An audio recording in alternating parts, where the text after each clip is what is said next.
ਮਨੀਪੁਰ ਦੇ ਵਿੱਚ ਕੀ ਕੁਝ ਹੋਇਆ ਸਭ ਕੁਝ ਜਗ ਜ਼ਾਹਿਰ ਹੈ। ਸਭ ਨੇ ਉਹ ਤਸਵੀਰਾਂ ਦੇਖੀਆਂ। ਔਰਤਾਂ ਨੂੰ ਕਿਸ ਹਿਸਾਬ ਦੇ ਨਾਲ ਸੜਕਾਂ ਤੇ ਦੌੜਾਇਆ ਗਿਆ, ਕੀ ਕੁਝ ਉਹਨਾਂ ਦੇ ਨਾਲ ਵਾਪਰਿਆ। ਇੱਕ ਵੱਡਾ ਹਜੂਮ ਉਹਨਾਂ ਦੇ ਨਾਲ ਸੀ ਜੋ ਕੀ ਕੁਝ ਕਰਦਾ ਹੋਇਆ ਨਜ਼ਰ ਆ ਰਿਹਾ ਸੀ, ਤਾਂ ਉਹ ਤਸਵੀਰਾਂ ਵੇਖੀਆਂ ਹੀ ਨਹੀਂ ਜਾ ਰਹੀਆਂ ਸਨ। ਇਹ ਭੜਕਾਹਟ ਕਿਉਂ ਹੋਈ? ਕੌਣ ਸੀਗੇ ਉਹ ਜਿਨ੍ਹਾਂ ਨੇ ਇਸ ਚੀਜ਼ ਨੂੰ ਅੰਜਾਮ ਦਿੱਤਾ? ਉੱਥੋਂ ਦੀ ਰਾਜ ਸਰਕਾਰ ਜਾਂ ਫਿਰ ਸਾਡੇ ਭਾਰਤੀ ਸਰਕਾਰ ਜਾਂ ਫਿਰ ਉੱਥੋਂ ਦਾ ਪ੍ਰਸ਼ਾਸਨ? ਇਸ ਭਾਰਤ ਦੀ ਨਵਦੀਪ ਗੱਲ ਕਰਦੇ ਹਾਂ। ਅਸੀਂ ਕਹਿੰਦੇ ਹਾਂ ਕਿ ਅਸੀਂ ਸਾਡਾ ਬੜਾ ਡੈਮੋਕ੍ਰੈਟਿਕ ਮੁਲਕ ਹੈ। ਅਸੀਂ ਗੱਲ ਕਰਦੇ ਹਾਂ ਕਿ ਸਾਡੀ ਸਭਿਅਤਾ ਸਦੀਆਂ ਪੁਰਾਣੀ। ਕਦੇ ਅਸੀਂ ਕਹਿੰਦੇ ਹਾਂ ਕਿ ਭਾਰਤ ਦੀ ਸਭਿਅਤਾ ਦੁਨੀਆ 'ਚ ਸਭ ਤੋਂ ਪੁਰਾਣੀ ਸਭਿਅਤਾ ਹੈ। ਦੁਨੀਆ 'ਚ ਨਵਦੀਪ ਸਭ ਤੋਂ ਪੁਰਾਣੀ ਸਭਿਅਤਾ ਦਾ ਇਹ ਹਸ਼ਰ ਹੋਵੇ ਕਿ ਆਪਣੀਆਂ ਧੀਆਂ ਤੇ ਆਪਣੀਆਂ ਭੈਣਾਂ ਨੂੰ ਇਸ ਕਦਰ ਜਿਹੜਾ ਹੈਗਾ ਨੰਗਨ ਕਰਕੇ ਕਮਾਏ, ਉਹਨਾਂ ਦੀਆਂ ਬੇਇੱਜ਼ਤੀਆਂ ਕਰੇ, ਰੇਪ ਕਰੇ। ਇਸ ਤੋਂ ਸ਼ਰਮਨਾਕ ਵਰਤਾਰਾ ਕੋਈ ਹੋ ਨਹੀਂ ਸਕਦਾ। ਇਹਨਾਂ ਮਾਮਲਿਆਂ ਦੇ ਉੱਤੇ ਜਾਨੀ ਸਿਰ ਸ਼ਰਮ ਨਾਲ ਕਿਸ ਦਾ ਝੁਕਦਾ ਕਿਸ ਦਾ ਨਹੀਂ ਝੁਕਦਾ, ਇਹ ਤਾਂ ਬਾਅਦ ਦੀਆਂ ਗੱਲਾਂ ਹੈ। ਪਰ ਇਹਨਾਂ ਮੁੱਦਿਆਂ 'ਤੇ ਵੀ ਜਿੱਥੇ ਸਾਰਾ ਮੁਲਕ ਕੰਮ ਗਿਆ ਨਵਦੀਪ, ਉੱਥੇ ਅਜੇ ਵੀ ਪੋਲੀਟੀਸ਼ੀਅਨ ਪੋਲੀਟਿਕਸ ਹੀ ਕਰ ਰਹੇ ਹੈ ਕਿ ਕਿਸ ਤਰ੍ਹਾਂ ਬਦਨਾਮ ਕੀਤਾ ਜਾ ਸਕਦਾ ਇੱਕ ਦੂਜੇ ਨੇ। ਅਜਿਹੀ ਸਥਿਤੀ ਸਾਡੇ ਸਾਰਿਆਂ ਦੀ ਕਿਸ ਕਦਰ ਸਾਰਿਆਂ ਦਾ ਸਿਰ ਝੁਕਾਉਂਦੀ ਹੈ। ਤੇ ਜਿਵੇਂ ਕਹਿੰਦੇ ਕਿ ਜੱਗ ਜ਼ਾਹਰ ਹੈ ਸਾਰੀ ਦੁਨੀਆ ਦੇ ਸਾਹਮਣੇ। ਜੀ ਬਿਲਕੁਲ। ਦੀ ਨਜ਼ਰ ਦੇ ਨਾਲ ਜੇ ਸਾਨੂੰ ਵੇਖ ਵੀ ਜਾਂਦਾ ਹੈ ਤਾਂ ਮਰਨ ਹੋ ਜਾਂਦਾ ਹੈ। ਕਿਤੇ ਸਫ਼ਰ ਕਰ ਰਹੇ ਹੋਈਏ, ਕਿਤੇ ਆ ਜਾ ਰਹੇ ਹੋਈਏ, ਕਿਤੇ ਵੀ ਲੱਗਦਾ ਵੀ ਜੇ ਕੋਈ ਗਲਤੀ ਨਾਲ ਟੱਚ ਵੀ ਕਰ ਗਿਆ ਤਾਂ ਲੱਗਦਾ ਵੀ ਮਾਰ ਦਈਏ, ਛੱਡੀਏ ਨਾ। ਅਜਿਹੀਆਂ ਫੀਲਿੰਗ ਨੇ ਜਿਹੜੀਆਂ ਉਹ ਅੰਦਰੋਂ ਆਉਂਦੀਆਂ ਨੇ। ਤਾਂ ਉਹਨਾਂ 'ਤੇ ਕੀ ਬੀਤਿਆ ਹੋਏਗਾ ਜਿਨ੍ਹਾਂ ਦੇ ਨਾਲ ਇਹ ਸਭ ਕੁਝ ਹੋਇਆ। ਇਹ ਵੀਡੀਓ ਤਾਂ ਵਾਇਰਲ ਹੋ ਗਈ। ਸਰਕਾਰਾਂ ਨੈੱਟ ਬੰਦ ਕਰਵਾ ਦਿੰਦੀਆਂ ਨੇ। ਮਨੀਪੁਰ ਦੇ ਵਿੱਚ ਕੀ ਕੁਝ ਹੋਇਆ। ਘਰਾਂ ਦੇ ਵਿੱਚ ਅੱਗਾਂ ਲੱਗੀਆਂ, ਇੱਕ ਦੂਜੇ ਨੂੰ ਮਾਰਿਆ ਗਿਆ। ਸ਼ਰਾਰਤੀ ਅਨਸਰਾਂ ਨੇ ਆਂਢੀਆਂ ਗੁਆਂਢੀਆਂ ਦੇ ਘਰਾਂ ਦੇ ਵਿੱਚ ਵੜ ਕੇ ਔਰਤਾਂ ਦੇ ਨਾਲ ਸਮੂਹਿਕ ਬਲਾਤਕਾਰ ਕੀਤੇ। ਉਹ ਚੀਜ਼ਾਂ ਤਾਂ ਹਲੇ ਬਾਹਰ ਆਉਣੀਆਂ ਬਾਕੀ ਨੇ। ਅਸੀਂ ਸਾਡੀ ਪੋਲੀਟਿਕਸ ਕਿਸ ਕਦਰ ਹੈ ਨਵਦੀਪ। ਜੇ ਕਿਤੇ ਕੋਈ ਚਾਈਨਾ ਦੀ ਗੱਲ ਹੁੰਦੀ ਹੈ, ਪਾਕਿਸਤਾਨ ਦੀ ਗੱਲ ਹੁੰਦੀ ਹੈ, ਅਸੀਂ ਕਹਿੰਦੇ ਜੀ ਅਸੀਂ ਆਪਣੀ 1 ਇੰਚ ਜ਼ਮੀਨ ਨਹੀਂ ਦੱਬਣ ਦਿਆਂਗੇ, 1 ਇੰਚ ਜ਼ਮੀਨ 'ਤੇ ਕਬਜ਼ਾ ਨਹੀਂ ਕਰਨ ਦਿਆਂਗੇ, ਅਸੀਂ ਕੁਰਬਾਨੀਆਂ ਦੇ ਦਿਆਂਗੇ, ਇੱਦਾਂ ਕਰ ਦਿਆਂਗੇ, ਉੱਦਾਂ ਕਰ ਦਿਆਂਗੇ। ਤੁਹਾਡਾ ਪੂਰੇ ਦਾ ਪੂਰਾ ਸੂਬਾ ਹੀ ਸੜ ਰਿਹਾ ਹੈ, ਤਬਾਹ ਹੋ ਰਿਹਾ ਹੈ। ਉੱਥੇ ਤੁਹਾਡੀ ਜ਼ਮੀਰ ਕਿਉਂ ਨਹੀਂ ਜਾਗਦੀ? ਹੁਣ ਪਾਰਲੀਮੈਂਟ ਦੀ ਜਿਹਦੀ ਆਪਾਂ ਗੱਲ ਕਰ ਰਹੇ ਹਾਂ, ਪਾਰਲੀਮੈਂਟ ਦੇ ਵਿੱਚ ਪ੍ਰਧਾਨ ਮੰਤਰੀ ਨੂੰ ਇਸ ਮਾਮਲੇ 'ਤੇ ਗੱਲ ਕਹਿਣੀ ਚਾਹੀਦੀ ਹੈ ਨਾ। ਦੱਸੇ ਤਾਂ ਸਹੀ ਕਿ ਮੁਲਕ ਦੇ ਲੋਕ ਨਵਦੀਪ ਜਾਣਨਾ ਚਾਹੁੰਦੇ ਹੈ ਕਿ ਆਖਰ ਮਨੀਪੁਰ 'ਚ ਕੀ ਹੋਇਆ। ਮਨੀਪੁਰ ਦੀ ਗੱਲ ਕਰ ਰਹੇ ਸੀਗੇ। ਇੱਕ ਆਖਰੀ ਸਵਾਲ ਜੋ ਕਰਨਾ ਬਣਦਾ ਕਿ ਬਹੁਤ ਸਾਰੀਆਂ ਵੀਡੀਓਜ਼ ਨਿਕਲ ਕੇ ਸਾਹਮਣੇ ਆ ਰਹੀਆਂ ਨੇ। ਔਰਤਾਂ ਲਗਾਤਾਰ ਰਾਸ਼ਟਰਪਤੀ ਸਾਹਿਬਾਂ ਨੂੰ ਸਵਾਲ ਕਰਦੀਆਂ ਨਜ਼ਰ ਆ ਰਹੀਆਂ ਨੇ ਕਿ ਕਿਰਪਾ ਕਰਕੇ ਕੁਝ ਤਾਂ ਮੂੰਹੋਂ ਬੋਲੋ, ਕੋਈ ਤਾਂ ਬਿਆਨ ਦਿਓ। ਤੁਸੀਂ ਉਸ ਕਬੀਲੇ ਦੇ ਨਾਲ ਰਿਲੇਟਡ ਹੋ, ਤੁਸੀਂ ਇੰਨੀ ਉੱਚੀ ਪਦਵੀ ਤੇ ਬੈਠੇ ਹੋਏ ਹੋ, ਔਰਤਾਂ ਨੂੰ ਤੁਹਾਡੇ ਤੋਂ ਬਹੁਤ ਸਾਰੀਆਂ ਉਮੀਦਾਂ ਸਨ, ਤੁਸੀਂ ਤਾਂ ਇੱਕ ਬਿਆਨ ਵੀ ਨਹੀਂ ਦਿੱਤਾ। ਗੁੱਸਾ ਤਾਂ ਇੱਕ ਸਧਾਰਨ ਆਦਮੀ ਨੂੰ ਆ ਸਕਦਾ ਹੈ। ਪ੍ਰਧਾਨ ਮੰਤਰੀ ਤਾਂ ਸਧਾਰਨ ਆਦਮੀ ਨਹੀਂ ਨਾ। ਪ੍ਰਧਾਨ ਮੰਤਰੀ ਤਾਂ ਇਸ ਸਟੇਟ ਦਾ ਇੱਕ ਤਰੀਕੇ ਨਾਲ ਹੈੱਡ ਹੈ, ਚਾਹੇ ਸੰਵਿਧਾਨਕ ਹੈੱਡ। ਆਪਾਂ ਰਾਸ਼ਟਰਪਤੀ ਦੀ ਗੱਲ ਕਰਦੇ ਹਾਂ, ਪਰ ਅਮਲੀ ਤੌਰ 'ਤੇ ਜਿਹੜੀਆਂ ਪਾਵਰ ਸਾਰੀਆਂ ਪ੍ਰਧਾਨ ਮੰਤਰੀ ਕੋਲ ਆ। ਉੱਥੇ ਤਾਂ ਗੁੱਸੇ ਦੀ ਬਜਾਏ ਲੋਕ ਇਹ ਦੇਖਦੇ ਹੈ ਕਿ ਦੇਸ਼ ਦਾ ਪ੍ਰਧਾਨ ਮੰਤਰੀ ਜੋ ਕੁਝ ਵਾਪਰਿਆ ਇਹਦੇ ਖਿਲਾਫ ਕੀ ਕਾਰਵਾਈ ਕਰੇ। ਹੁਣ ਤੁਸੀਂ ਆਪਾਂ ਰਾਸ਼ਟਰਪਤੀ ਦੀ ਗੱਲ ਕੀਤੀ ਹੈ।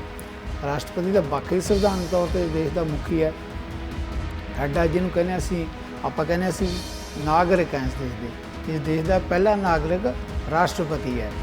ਜਿਹੜਾ ਪਹਿਲਾ ਨਾਗਰਿਕ ਰਾਸ਼ਟਰਪਤੀ ਹੈ, ਜਿਹਦੇ ਅਧੀਨ ਫੌਜਾਂ ਹੈ, ਸੰਵਿਧਾਨਕ ਮੁਖੀ ਹੈ, ਅਤੇ ਉਹਨਾਂ ਹੀ ਕਬੀਲਿਆਂ ਨਾਲੋਂ ਸੰਬੰਧਿਤ ਹੋਵੇ ਉਹ ਹਸਤੀ ਜਿਹੜੀ ਹੈਗੀ ਹੈ, ਅਤੇ ਇਸ ਮਾਮਲੇ 'ਤੇ ਕੋਈ ਕਾਰਵਾਈ ਨਹੀਂ। NDRF ਦੀਆਂ ਜਿਹੜੀਆਂ ਟੀਮਾਂ ਨੇ ਉਹਨਾਂ ਨੂੰ ਵੀ ਮੀਡੀਆ ਦੇ ਵਿੱਚ ਬਿਆਨ ਦਿੰਦਿਆਂ ਨੂੰ ਸੁਣਿਆ ਤਾਂ ਉਹ ਕਹਿੰਦੇ ਨੇ ਵੀ ਸਾਨੂੰ ਸਮਝ ਨਹੀਂ ਆ ਰਿਹਾ ਵੀ ਇਹ ਲੋਕ ਨੇ ਜਾਂ ਕੀ ਨੇ ਜਿਨ੍ਹਾਂ ਦੇ ਆਪਦੇ ਘਰ ਡੁੱਬ ਗਏ ਨੇ, ਆਪਣਾ ਸਭ ਕੁਝ ਡੁੱਬ ਗਿਆ। ਉਹ ਲੋਕਾਂ ਦੀ ਮਦਦ ਕਰਨ ਦੇ ਲਈ ਸਾਡੇ ਨਾਲ ਨਿਕਲੇ ਹੋਏ ਨੇ। ਤਾਂ ਬਹੁਤ ਸਾਰੀਆਂ ਐਸੀਆਂ ਤਸਵੀਰਾਂ ਵੀ ਵਾਇਰਲ ਹੋ ਰਹੀਆਂ ਨੇ ਸਿੱਧੂ ਸਾਹਿਬ ਕਿ ਕਿਸੇ ਏਰੀਏ ਦੇ ਵਿੱਚ ਜਦੋਂ ਲੋਕ ਰਾਸ਼ਨ ਲੈ ਕੇ ਪਹੁੰਚਦੇ ਨੇ ਤਾਂ ਉਸੇ ਪਿੰਡ ਦੀਆਂ ਬੀਬੀਆਂ ਕਹਿੰਦੀਆਂ ਨੇ ਵੀ ਭਾਈ ਰਾਸ਼ਨ ਕਿੰਨਾਂ ਲਈ ਦੇ ਕੇ ਜਾ ਰਹੇ ਹੋ? ਅਸੀਂ ਤਾਂ ਆਪ ਗੁਰਦੁਆਰੇ 'ਚ ਬੈਠ ਕੇ ਰਾਸ਼ਨ ਰੋਟੀ ਪਾਣੀ ਬਣਾ ਰਹੇ ਹਾਂ। ਸਾਡੇ ਨੌਜਵਾਨ ਤਾਂ ਆਪ ਹੜ੍ਹ ਵਾਲੇ ਖੇਤਰਾਂ ਦੇ ਵਿੱਚ ਹੋਰ ਪਿੰਡਾਂ ਦੇ ਵਿੱਚ ਗਏ ਹੋਏ ਨੇ। ਪੰਜਾਬੀ ਹੈ ਨਾ, ਇਹ ਬਿਲਕੁਲ ਜਦੋਂ ਧਰਤੀ 'ਤੇ ਵੀ ਦਿਸ ਜਾਂਦੇ ਆ, ਇਹਦੀ ਮੁਸੀਬਤ ਆ ਜਾਂਦੀ, ਫਿਰ ਉੱਠਦੇ ਆ, ਵਾਰ ਉੱਠਦੇ ਆ। ਇਸੇ ਕਰਕੇ ਜਿਹੜਾ ਹੈਗਾ ਪੰਜਾਬੀਆਂ 'ਤੇ ਮਾਰਾਂ ਵੀ ਬੜੀਆਂ ਪਈਆਂ, ਘੱਲੂਘਾਰੇ ਵੀ ਬੜੇ ਹੋਏ। ਜੇ ਪੰਜਾਬੀ ਜਿਉਂਦੇ ਜਾਗਦੇ ਤਾਂ ਇਸੇ ਕਰਕੇ ਹੈ। ਇੱਕ ਤਾਂ ਵੱਡੀ ਗੱਲ ਇਹੀ ਹੈ ਕਿ ਦੇਖੋ ਹੜ੍ਹਾਂ ਦੀ ਤਬਾਹੀ, ਹਜ਼ਾਰਾਂ ਜਿਹੜੇ ਏਕੜ ਫਸਲ ਤਬਾਹ ਹੋ ਗਈ। ਕਿਸਾਨ ਕੀ ਕਰ ਰਹੇ ਆ? ਪਨੀਰੀਆਂ ਬੀਜ ਰਿਹਾ, ਕਿਤੇ ਜਿੱਥੇ 10 ਏਕੜ 5 ਏਕੜ 2 ਏਕੜ ਜਿੱਥੇ ਵੀ ਜਗ੍ਹਾ ਮਿਲੀ ਉਹ ਕਹਿੰਦੇ ਸੀ ਮੁਫਤ ਦੀ ਪਨੀਰੀ ਦਿਆਂਗੇ। ਇਸੇ ਤਰੀਕੇ ਨਾਲ ਪਿੰਡਾਂ ਦੇ ਪਿੰਡ ਲੋਕ ਇਕੱਠੇ ਹੋ ਕੇ ਟਰਾਲੀਆਂ ਭਰ ਕੇ, ਜਿੱਦਾਂ ਤੁਸੀਂ ਗੱਲ ਕੀਤੀ ਹੈ, ਲੰਗਰ ਲੈ ਕੇ ਜਾ ਰਹੇ ਆ, ਸੇਵਾ ਕਰ ਰਹੇ ਆ ਕਿ ਤੁਸੀਂ ਲੰਗਰ ਦੀ ਜ਼ਰੂਰਤ ਹੈ, ਡੰਗਰਾਂ ਨੂੰ ਹਰੇ ਚਾਰੇ ਦੀ ਜ਼ਰੂਰਤ ਹੈ, ਪੱਠੇ ਦੀ ਜ਼ਰੂਰਤ ਹੈ।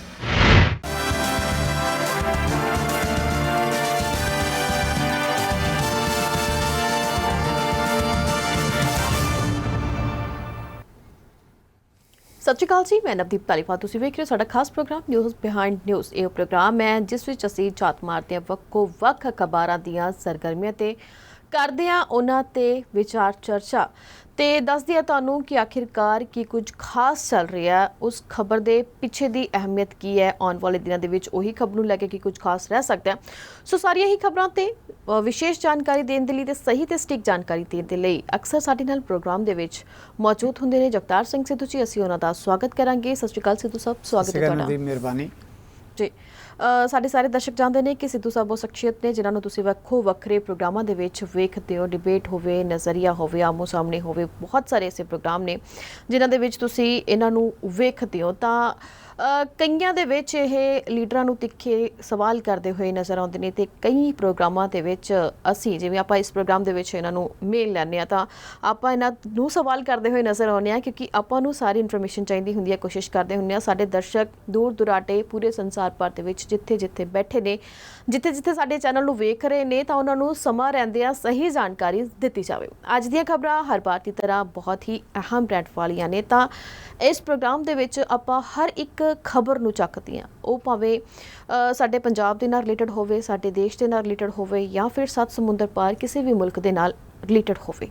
ਜਿੱਥੇ ਕਿਤੇ ਵੀ ਇਨਸਾਨੀਅਤ ਨੂੰ ਸ਼ਰਮਸ਼ਾਰ ਕਰਨ ਵਾਲਾ ਕੋਈ ਵੀ ਕਾਰਾ ਹੁੰਦਾ ਹੈ ਤਾਂ ਉੱਥੇ ਦੀ ਗੱਲ ਹੈ ਜਿਹੜੀ ਉਹ ਕਰਨੀ ਬਣਦੀ ਹੈ। ਖਾਸ ਕਰਕੇ ਜਦੋਂ ਗੱਲ ਔਰਤਾਂ ਦੀ ਆਵੇ ਤਾਂ ਮੁੱਦਾ ਬਹੁਤ ਹੀ ਜ਼ਿਆਦਾ ਸੰਜੀਦਗੀ ਭਰਿਆ ਹੋ ਜਾਂਦਾ ਹੈ ਕਿ ਇੰਜ ਲੱਗਦਾ ਹੈ ਕਿ ਅਖਬਾਰਾਂ ਨੂੰ ਬੰਦ ਕਰਕੇ ਰੱਖ ਦਿਓ, ਟੈਲੀਵਿਜ਼ਨਾਂ ਨੂੰ ਬੰਦ ਕਰ ਦਿਓ, ਚੈਨਲਾਂ ਨੂੰ ਵੇਖਣਾ ਹੀ ਛੱਡ ਦਿਓ, ਕਿਉਂਕਿ ਲੋਕ ਇਸ ਹੱਦ ਤੱਕ ਬਹਿਕ ਚੁੱਕੇ ਨੇ।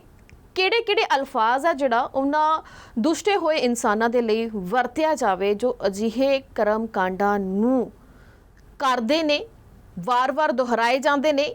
ਕਿਹੜਾ ਉਹ ਪ੍ਰਸ਼ਾਸਨ ਹੈ ਜੋ ਉਹਨਾਂ ਨੂੰ ਅਜਿਹੇ ਕਰਮ ਕਰਨ ਦੇ ਲਈ ਖੁੱਲ੍ਹ ਦੇ ਦਿੰਦਾ ਹੈ, ਜੋ ਉਹਨਾਂ ਨੂੰ ਫਟਾਫਟ ਨੱਥ ਨਹੀਂ ਪਾਉਂਦਾ ਤਾਂ ਕਿ ਹੋਰ ਕੋਈ ਦੂਜਾ ਸਾਹਸ ਨਾ ਕਰ ਸਕੇ। ਸਾਰੇ ਦਰਸ਼ਕ ਸਮਝ ਹੀ ਗਏ ਹੋਣਗੇ ਕਿ ਗੱਲ ਮਨੀਪੁਰ ਦੀ ਘਟਨਾ ਨੂੰ ਲੈ ਕੇ ਕਰ ਰਹੇ ਹਾਂ। ਮਨੀਪੁਰ ਦੇ ਵਿੱਚ ਕੀ ਕੁਝ ਹੋਇਆ ਸਭ ਕੁਝ ਜਗ ਜ਼ਾਹਿਰ ਹੈ। ਸਭ ਨੇ ਉਹ ਤਸਵੀਰਾਂ ਦੇਖੀਆਂ, ਔਰਤਾਂ ਨੂੰ ਕਿਸ ਹਿਸਾਬ ਦੇ ਨਾਲ ਸੜਕਾਂ ਤੇ ਦੌੜਾਇਆ ਗਿਆ, ਕੀ ਕੁਝ ਉਹਨਾਂ ਦੇ ਨਾਲ ਵਾਪਰਿਆ। ਇੱਕ ਵੱਡਾ ਹਜ਼ੂਮ ਉਹਨਾਂ ਦੇ ਨਾਲ ਸੀ ਜੋ ਕੀ ਕੁਝ ਕਰਦਾ ਹੋਇਆ ਨਜ਼ਰ ਆ ਰਿਹਾ ਸੀ, ਤਾਂ ਉਹ ਤਸਵੀਰਾਂ ਵੇਖੀਆਂ ਹੀ ਨਹੀਂ ਜਾ ਰਹੀਆਂ ਸਨ। ਇਹ ਭੜਕਾਹਟ ਕਿਉਂ ਹੋਈ?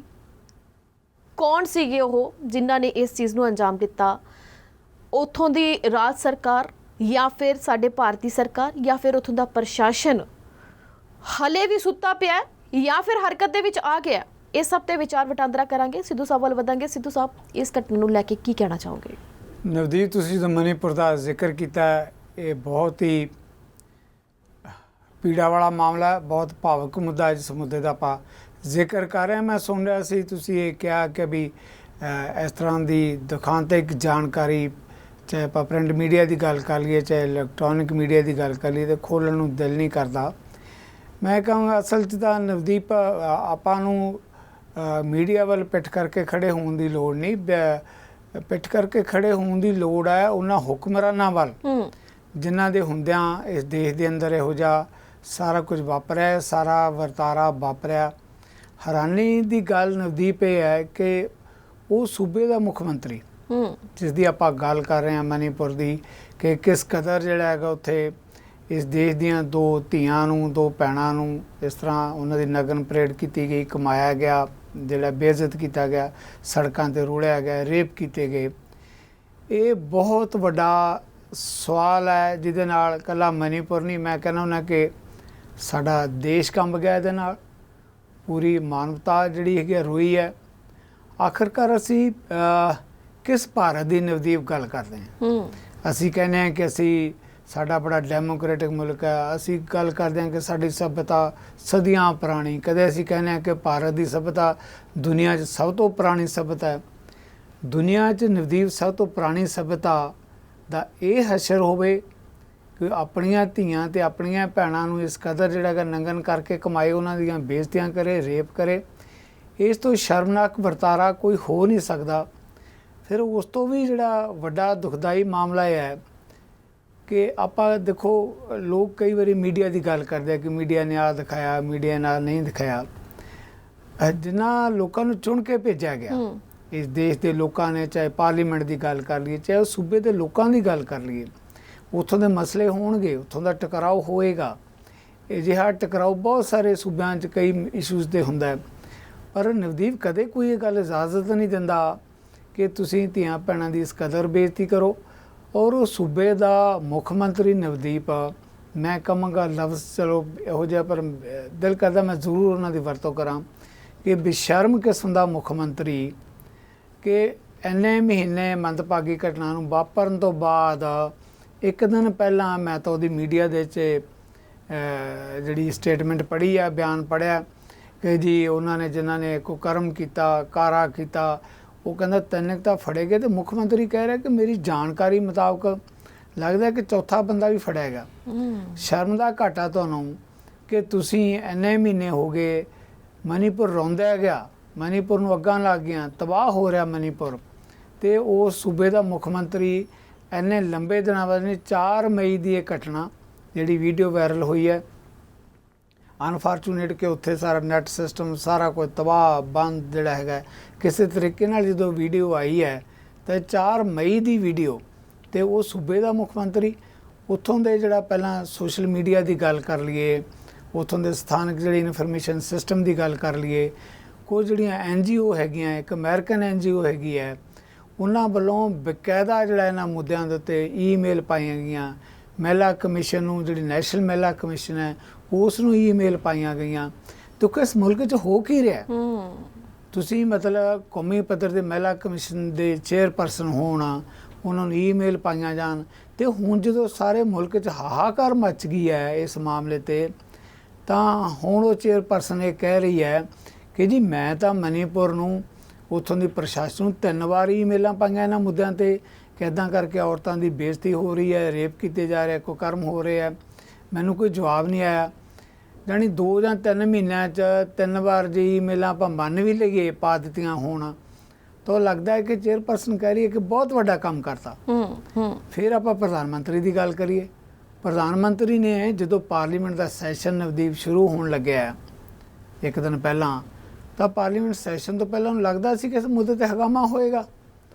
ਉਹ ਹੰਗਾਮਾ ਹੋਣ ਦੇ ਦੌਰਾਨ ਹੀ ਜਿਹੜਾ ਹੈਗਾ ਉਸ ਨੂੰ ਇਸ ਮਾਮਲੇ ਤੋਂ ਉਸਨੂੰ ਲੱਗਿਆ ਕਿ ਮੈਨੂੰ ਘੇਰਿਆ ਜਾਏਗਾ। ਉਸ ਨੇ ਮੀਡੀਆ ਦੇ ਅੰਦਰ ਆ ਕੇ ਪਹਿਲਾਂ ਬਿਆਨ ਦਿੱਤਾ ਕਿ ਦੇਖੋ ਜੀ ਬਹੁਤ ਮਾੜਾ ਹੋਇਆ, ਦੋਸ਼ੀ ਬਖਸ਼ੇ ਨਹੀਂ ਜਾਣਗੇ, ਸਖਤ ਸਜ਼ਾਵਾਂ ਦਿੱਤੀਆਂ ਜਾਣਗੀਆਂ। ਮਤਲਬ ਪ੍ਰਧਾਨ ਮੰਤਰੀ ਜੀ, ਮਤਲਬ ਤੁਸੀਂ ਦੇਸ਼ ਦੇ ਲੋਕਾਂ ਨੂੰ ਇਸ ਗੱਲ ਹੀ ਜਵਾਬ ਦੇ ਨਹੀਂ ਹੈ ਕਿ ਤੁਸੀਂ ਵਿਦੇਸ਼ਾਂ ਦੇ ਦੌਰਿਆਂ 'ਤੇ ਹੈ, ਹੋਰ ਬਹੁਤ ਸਾਰੇ ਮਾਮਲਿਆਂ 'ਤੇ ਗੱਲ ਕਹਿਣ ਦੇ 'ਚ 1 ਸੈਕਿੰਡ ਦਾ ਵਕਫਾ ਨਹੀਂ ਤੁਸੀਂ ਲੈਂਦੇ, ਪਰ ਤੁਹਾਡੇ ਆਪਣੇ ਦੇਸ਼ ਦਾ ਇੱਕ ਹਿੱਸਾ ਸੁਆਹ ਹੋ ਰਿਹਾ, ਸੜ ਰਿਹਾ, ਬੇਪਤ ਹੋ ਰਿਹਾ, ਤੇ ਤੁਸੀਂ ਉੱਥੇ ਚੁੱਪ ਬੈਠੇ ਹੋ। ਇਹ ਗੱਲ ਤਾਂ ਨਵਦੀਪ ਹੈ ਹੀ ਹੈ ਕਿ ਸਮੁੱਚੇ ਤੌਰ 'ਤੇ ਇਸ ਸਿਸਟਮ ਦੇ ਉੱਤੇ ਇਸ ਦੇਸ਼ 'ਚ ਕਿਉਂ ਨਾ ਇਹੋ ਜਿਹੀਆਂ ਗੱਲਾਂ ਹੋਣ। ਜਿਸ ਦੇਸ਼ ਦੇ ਅੰਦਰ ਜਿਹੜੇ ਕਿਸੇ ਸਾਧੂ ਨੇ, ਕਿਸੇ ਡੇਰੇ ਦੇ ਮੁਖੀ ਨੇ, ਜਿਹਦੇ 'ਤੇ ਰੇਪ ਦੇ ਇਲਜ਼ਾਮ ਹੋਣ, ਜਿਹਦੇ 'ਤੇ ਕਤਲਾਂ ਦੇ ਇਲਜ਼ਾਮ ਹੋਣ, ਉਹਨੂੰ ਵਾਰ-ਵਾਰ ਪੇਰੋਲ ਮਿਲੇ, 5 ਵਾਰੀ 7 ਵਾਰੀ ਜਿਹੜਾ ਹੈਗਾ ਇਸ ਤਰ੍ਹਾਂ ਬਾਹਰ ਆਉਂਦੇ ਆ ਜਿਵੇਂ ਕਿਤੇ ਆਪਾਂ ਯਾਤਰਾ 'ਤੇ ਗਏ ਹੁੰਦੇ ਹਾਂ, ਮਹਿਮਾਨ ਫੇਰ ਬਾਹਰ ਆਉਂਦੇ ਆ, ਫੇਰ ਅੰਦਰ, ਫੇਰ ਬਾਹਰ। ਮਤਲਬ ਤੁਸੀਂ ਦੇਖੋ ਕਿਸ ਕਦਰ ਦੋਸ਼ੀਆਂ ਨੂੰ। ਔਰ ਅੱਗੇ ਨਵਦੀਪ ਸਾਡੇ ਸਿਸਟਮ ਦੀ, ਇਹ ਤਾਂ ਕਹਿੰਦੇ ਨੇ ਕਿ ਸਾਰੇ ਦੇਸ਼ ਦਾ ਸ਼ਰਮ ਨਾਲ ਸਿਰ ਝੁਕ ਗਿਆ, 140 ਕਰੋੜ ਲੋਕਾਂ ਦਾ ਸਿਰ ਸ਼ਰਮ ਨਾਲ ਝੁਕ ਗਿਆ। ਅਸੀਂ ਸਮਝਦੇ ਹਾਂ ਕਿ ਜਿਹੜੇ ਪੋਲੀਟੀਸ਼ੀਅਨ ਆ ਉਹਨਾਂ ਦਾ ਸਿਰ ਸ਼ਰਮ ਨਾਲ ਝੁਕਣਾ ਚਾਹੀਦਾ। ਜਿਹੜਾ ਪੀੜਤ ਹੈ ਨਵਦੀਪ, ਜਿਹੜਾ ਤਬਾਹ ਹੋ ਰਿਹਾ, ਉਹਦਾ ਸਿਰ ਸ਼ਰਮ ਨਾਲ ਝੁਕਿਆ ਕਿ ਨਾ ਝੁਕਿਆ, ਉਹ ਤਾਂ ਵੈਸੇ ਹੀ ਪੈਰਾਂ ਹੇਠਾਂ ਰੋਂਦਾ ਹੈਗਾ। ਜਿਹੜਾ ਵਿਅਕਤੀ ਜਾਂ ਜਿਹੜੀ ਕੌਮ ਆ ਜਿਹਦੀਆਂ ਧੀਆਂ ਪੈਰਾਂ ਹੇਠ ਰੋਂਦੀਆਂ ਗਈਆਂ ਹੋਣ, ਉਸ ਦਾ ਸਿਰ ਸ਼ਰਮ ਨਾਲ ਕੀ ਝੁਕਣਾ, ਉਹ ਤਾਂ ਵੈਸੇ ਹੀ ਪੈਰਾਂ ਹੇਠਾਂ ਰਗੜਿਆ ਗਿਆ, ਰੋਂਦਾ ਗਿਆ, ਤਬਾਹ ਹੋ ਗਿਆ। ਸਿਰ ਤਾਂ ਸ਼ਰਮ ਨਾਲ ਉਹਨਾਂ ਲੋਕਾਂ ਦਾ ਝੁਕਣਾ ਚਾਹੀਦਾ, ਪਤਾ ਨਹੀਂ ਝੁਕਿਆ ਕਿ ਨਹੀਂ ਝੁਕਿਆ। ਜਿਹੜੇ ਲੋਕ ਇਸ ਦੇਸ਼ ਦੇ ਆਗੂ ਹੈ, ਅਗਵਾਈ ਕਰਦੇ ਹੈ, ਜਿਨ੍ਹਾਂ ਲੋਕਾਂ ਨੂੰ ਜਿਹੜਾ ਕਿ ਇਹਨਾਂ ਨੇ ਚੁਣ ਕੇ ਭੇਜਿਆ, ਕੋਈ ਪ੍ਰਧਾਨ ਮੰਤਰੀ ਹੈ, ਕੋਈ ਮੰਤਰੀ ਹੈ, ਕੋਈ ਸੰਤਰੀ ਹੈ, ਕੋਈ ਕੁਝ ਹੈ, ਕੋਈ ਕੁਝ ਹੈ। ਸ਼ਰਮ ਤਾਂ ਉੱਥੇ ਹੋਣੀ ਚਾਹੀਦੀ ਹੈ ਕਿ ਦੇਸ਼ ਤੁਹਾਡਾ ਤਬਾਹ ਹੋ ਰਿਹਾ ਔਰ ਤੁਸੀਂ ਜਮਹੂਰੀ ਦਾ ਬੜਾ ਵੱਡਾ ਦਾਅਵਾ ਕਰਦੇ ਹੋ ਕਿ ਹਿੰਦੁਸਤਾਨ ਦੁਨੀਆ ਦੀ ਸਭ ਤੋਂ ਵੱਡੀ ਜਮਹੂਰੀਅਤ। ਕਦੇ ਕਹਿੰਦੇ ਆ ਕਿ ਸਾਡਾ ਦੁਨੀਆ 'ਚ ਸਭ ਤੋਂ ਕੱਦ ਉੱਚਾ, ਕਦੇ ਕਹਿੰਦੇ ਸੀ ਆਬਾਦੀ 'ਚ ਅੱਗੇ, ਕਦੇ ਕਦੇ ਵਿਕਾਸ ਦੇ ਅੱਗੇ 'ਚ। ਸ਼ਰਮਨਾਕ ਗੱਲ ਕਿ ਐਡੀ ਪੁਰਾਣੀ ਸੱਭਿਅਤਾ ਖੋਣ ਵਾਲਾ ਇੱਕ ਮੁਲਕ, ਇੱਕ ਕੌਮ, ਉਹਦੀਆਂ ਧੀਆਂ ਇਸ ਕਦਰ, ਔਰ ਦੁਨੀਆ ਦੇ ਵਿੱਚ ਇਹ ਨਹੀਂ ਕਿ ਇਹ ਕੇਵਲ ਇੱਕ ਸੂਬੇ 'ਚ ਹੋ ਰਿਹਾ, ਦੇਸ਼ 'ਚ ਹੋ ਰਿਹਾ, ਦੁਨੀਆ 'ਚ ਜਿਹੜੀ ਤੋਏ ਹੋਈ ਹੈ ਹਿੰਦੁਸਤਾਨ ਦੀ। ਬੇਸ਼ੱਕ ਮੈਂ ਗੱਲ ਕਹਿਣਾ ਨਾ ਨਵਦੀਪ, ਜਿਹੜੀ ਸਾਡੀ ਪੋਲੀਟੀਸ਼ੀਅਨ ਦੀ ਕੌਮ ਹੈ ਨਾ, ਉਹਨਾਂ ਦੀ ਚਮੜੀ ਬੜੀ ਮੋਟੀ ਹੈ, ਛੇਤੀ ਭੁੱਲ ਜਾਂਦੇ ਆ। ਜਾਂ ਹੁਣ ਵੀ ਇਸ ਮੁੱਦੇ ਤੇ ਵੀ ਜੇ ਆਪਾਂ ਜਦੋਂ ਜ਼ਿਕਰ ਕਰ ਰਹੇ ਹਾਂ, ਦੇਖੋ ਉਹਨਾਂ ਧੀਆਂ ਨਾਲ ਜੋ ਕੁਝ ਵਾਪਰਿਆ, ਤਾਂ ਉਹਦੇ ਤੇ ਅੱਗੇ ਪੋਲੀਟਿਕਸ ਕੀ ਹੋ ਰਹੀ ਹੈ ਕਿ ਜੀ ਇਕੱਲਾ ਮਨੀਪੁਰ 'ਚ ਨਹੀਂ ਹੋਇਆ, ਇਹ ਤਾਂ ਜੀ ਰਾਜਸਥਾਨ 'ਚ ਵੀ ਹੋ ਰਿਹਾ ਹੈ, ਇਹ ਤਾਂ ਫਲਾਣੇ ਮੁਲਕ ਸਟੇਟ 'ਚ ਵੀ ਹੋ ਰਿਹਾ ਹੈ। ਹੁਣ ਅੱਗੇ ਪੋਲੀਟਿਕਸ ਕਿੱਦਾਂ ਹੁੰਦੀਆਂ ਇਹਨਾਂ ਸੂਬੇ। ਦੇਖੋ ਮੈਂ ਕਹਿੰਦਾ ਕਿ ਕਿਸ ਕਦਰ ਸਾਡੀ ਜਿਹੜੀ ਪੋਲੀਟੀਸ਼ੀਅਨਾਂ ਦੀ ਜਮਾਤ ਹੈ। ਰਾਜਸਥਾਨ ਦੀ ਅਸੈਂਬਲੀ ਦੇ ਅੰਦਰ ਇੱਕ ਕੈਬਨਿਟ ਮੰਤਰੀ ਇਹ ਕਹਿ ਰਿਹਾ ਹੈ, ਜੋ ਪ੍ਰਧਾਨ ਮੰਤਰੀ ਨੇ ਕਿਹਾ ਕਿ ਜੀ ਮਨੀਪੁਰ 'ਚ ਤਾਂ ਜੋ ਹੋਇਆ ਬਹੁਤ ਹੀ ਮਾੜਾ ਹੋਇਆ, ਔਰ ਹੋਰਾਂ ਸੂਬਿਆਂ 'ਚ ਵੀ ਹੋ ਰਿਹਾ ਹੈ, ਰਾਜਸਥਾਨ 'ਚ ਵੀ ਹੋ ਰਿਹਾ। ਤੇ ਉਹੀ ਬੋਲੀ ਬੋਲਦਿਆਂ ਇੱਕ ਕੈਬਨਿਟ ਮੰਤਰੀ ਨੇ ਅਸੈਂਬਲੀ 'ਚ ਰਾਜਸਥਾਨ ਦੀ 'ਚ ਕਿਹਾ ਕਿ ਜੀ ਜਿਹੜਾ ਰਾਜਸਥਾਨ ਹੈ ਉੱਥੇ ਵੀ ਅਸੀਂ ਔਰਤਾਂ ਦੀ ਰੱਖਿਆ ਨਹੀਂ ਕਰ ਸਕੇ। ਯਾਨੀ ਮਨੀਪੁਰ ਦੀ ਗੱਲ ਤਾਂ ਕਿਧਰੇ ਰਹਿ ਗਈ, ਰਾਜਸਥਾਨ ਦੀ ਹੁਣ ਹੋਇਆ ਕੀ ਕਿ ਅਗਲੇ ਨਾਲ ਹੀ ਨਾਲ ਜਿਹੜਾ ਉੱਥੋਂ ਦਾ ਮੁੱਖ ਮੰਤਰੀ ਸੀ ਗਹਿਲੋਤ, ਉਹਨੇ ਉਹਦੀ ਛੁੱਟੀ ਕਰਤੀ ਕੈਬਨਿਟ ਦੇ ਵਿੱਚੋਂ। ਸੋ ਇਹਨਾਂ ਮਾਮਲਿਆਂ ਦੇ ਉੱਤੇ ਜਾਨੀ ਸਿਰ ਸ਼ਰਮ ਨਾਲ ਕਿਸ ਦਾ ਝੁਕਦਾ, ਕਿਸ ਦਾ ਨਹੀਂ ਝੁਕਦਾ, ਇਹ ਤਾਂ ਬਾਅਦ ਦੀਆਂ ਗੱਲਾਂ ਹੈ। ਪਰ ਇਹਨਾਂ ਮੁੱਦਿਆਂ ਤੇ ਵੀ ਜਿੱਥੇ ਸਾਰਾ ਮੁਲਕ ਕੰਮ ਗਿਆ ਨਵਦੀਪ, ਉੱਥੇ ਅਜੇ ਵੀ ਪੋਲੀਟੀਸ਼ੀਅਨ ਪੋਲੀਟਿਕਸ ਹੀ ਕਰ ਰਹੇ ਹੈ ਜੀ ਕਿ ਕਿਸ ਤਰ੍ਹਾਂ ਬਦਨਾਮ ਕੀਤਾ ਜਾ ਸਕਦਾ ਇੱਕ ਦੂਜੇ ਨੇ। ਅਜਿਹੀ ਸਥਿਤੀ ਸਾਡੇ ਸਾਰਿਆਂ ਲਈ ਕਿਸ ਕਦਰ ਸਾਰਿਆਂ ਦਾ ਸਿਰ ਝੁਕਾਉਂਦੀ ਹੈ। ਇਹ ਜਿਵੇਂ ਕਹਿੰਦੇ ਕਿ ਜੱਗ ਜਾਰ ਹੈ ਸਾਰੀ ਦੁਨੀਆ ਦੇ ਸਾਹਮਣੇ। ਜੀ ਬਿਲਕੁਲ ਸਰ, ਉਹ ਸਿੱਧੂ ਸਾਹਿਬ ਉੱਥੇ ਹੀ ਆਪਾਂ ਵੀ ਗੱਲ ਕਰ ਰਹੇ ਹਾਂ ਇਸ ਮੰਚ ਤੇ ਬੈਠ ਕੇ, ਹੋਰ ਵੀ ਚੈਨਲ ਵਾਲੇ ਗੱਲ ਕਰਦੇ ਹੋਣਗੇ, ਅਖਬਾਰਾਂ ਦੇ ਵਿੱਚ ਵੀ ਬਹੁਤ ਕੁਝ ਛਪਿਆ, ਤਾਂ ਇੰਟਰਨੈਟ ਤੇ ਵੀਡੀਓ ਵਾਇਰਲ ਹੋਈ, ਲੋਕ ਜ਼ੂਮ ਕਰ ਕਰਕੇ ਵੇਖ ਰਹੇ ਨੇ, ਫੋਟੋਆਂ ਖਿੱਚ ਕੇ ਵੱਡੀਆਂ ਕਰ ਕਰਕੇ ਦੇਖ ਰਹੇ ਨੇ ਵੀ ਕੀ ਹੋ ਰਿਹਾ, ਕਿਵੇਂ ਹੋ ਰਿਹਾ। ਤਾਂ ਕਹਿੰਦੇ ਆ ਕਿ ਸ਼ਰਮ ਦੇ ਨਾਲ ਸਿਰ ਝੁਕ ਗਿਆ। ਪਰ ਇੱਕ ਕੁੜੀ ਹੋਣ ਦੇ ਨਾਤੇ ਮੈਂ ਇਸ ਮੰਚ ਤੇ ਬੈਠ ਕੇ ਗੱਲ ਕਰ ਰਹੀ ਹਾਂ, ਬਹੁਤ ਸਾਰੇ ਦਰਸ਼ਕ ਜਿਨ੍ਹਾਂ ਦੇ ਵਿੱਚ ਔਰਤਾਂ ਸ਼ਾਮਿਲ ਹੋਣਗੀਆਂ, ਇਸ ਪ੍ਰੋਗਰਾਮ ਦੇ ਜ਼ਰੀਏ ਸਾਨੂੰ ਦੇਖ ਰਹੀਆਂ ਹੋਣਗੀਆਂ, ਕੋਈ ਗੰਦੀ ਨਜ਼ਰ ਦੇ ਨਾਲ ਜੇ ਸਾਨੂੰ ਵੇਖ ਵੀ ਜਾਂਦਾ ਹੈ ਤਾਂ ਮਰਨ ਹੋ ਜਾਂਦਾ ਹੈ।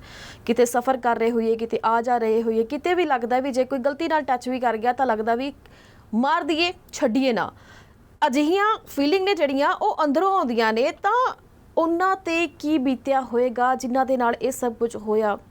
ਇਹ ਵੀਡੀਓ ਤਾਂ ਵਾਇਰਲ ਹੋ ਗਈ, ਸਰਕਾਰਾਂ ਨੈੱਟ ਬੰਦ ਕਰਵਾ ਦਿੰਦੀਆਂ ਨੇ। ਮਨੀਪੁਰ ਦੇ ਵਿੱਚ ਕੀ ਕੁਝ ਹੋਇਆ, ਘਰਾਂ ਦੇ ਵਿੱਚ ਅੱਗਾਂ ਲੱਗੀਆਂ, ਇੱਕ ਦੂਜੇ ਨੂੰ ਮਾਰਿਆ ਗਿਆ, ਸ਼ਰਾਰਤੀ ਅਨਸਰਾਂ ਨੇ ਆਂਢੀਆਂ ਗੁਆਂਢੀਆਂ ਦੇ ਘਰਾਂ ਦੇ ਵਿੱਚ ਵੜ ਕੇ ਔਰਤਾਂ ਦੇ ਨਾਲ ਸਮੂਹਿਕ ਬਲਾਤਕਾਰ ਕੀਤੇ। ਉਹ ਚੀਜ਼ਾਂ ਤਾਂ ਹਲੇ ਬਾਹਰ ਆਉਣੀਆਂ ਬਾਕੀ ਨੇ, ਉਹ ਚੀਜ਼ਾਂ ਵੀ ਹਲੇ ਨਿਕਲਣਗੀਆਂ, ਪਰ ਉਹ ਹਲੇ ਆਉਣੀਆਂ ਬਾਕੀ ਨੇ ਕਿਉਂਕਿ ਸਰਕਾਰਾਂ ਇੰਟਰਨੈਟ ਬੰਦ ਕਰਾਉਣ ਦੇ ਨਾਲ ਮੂੰਹ ਬੰਦ ਕਰਵਾ ਦਿੰਦੀਆਂ ਨੇ। ਪਰ ਇਹ ਵੀਡੀਓ ਜਿਹੜੀ ਵਾਇਰਲ ਹੋਈ ਹੈ, ਇਹ ਹੁਣ ਸਾਰੀਆਂ ਹੋਰ ਵੀਡੀਓਜ਼ ਨੂੰ ਵਾਇਰਲ ਕਰਨ ਦੇ ਥਰੂ ਉਹਨਾਂ ਸਾਰੀਆਂ ਔਰਤਾਂ ਦੇ ਮੂੰਹ ਖੁਲਵਾਏਗੀ।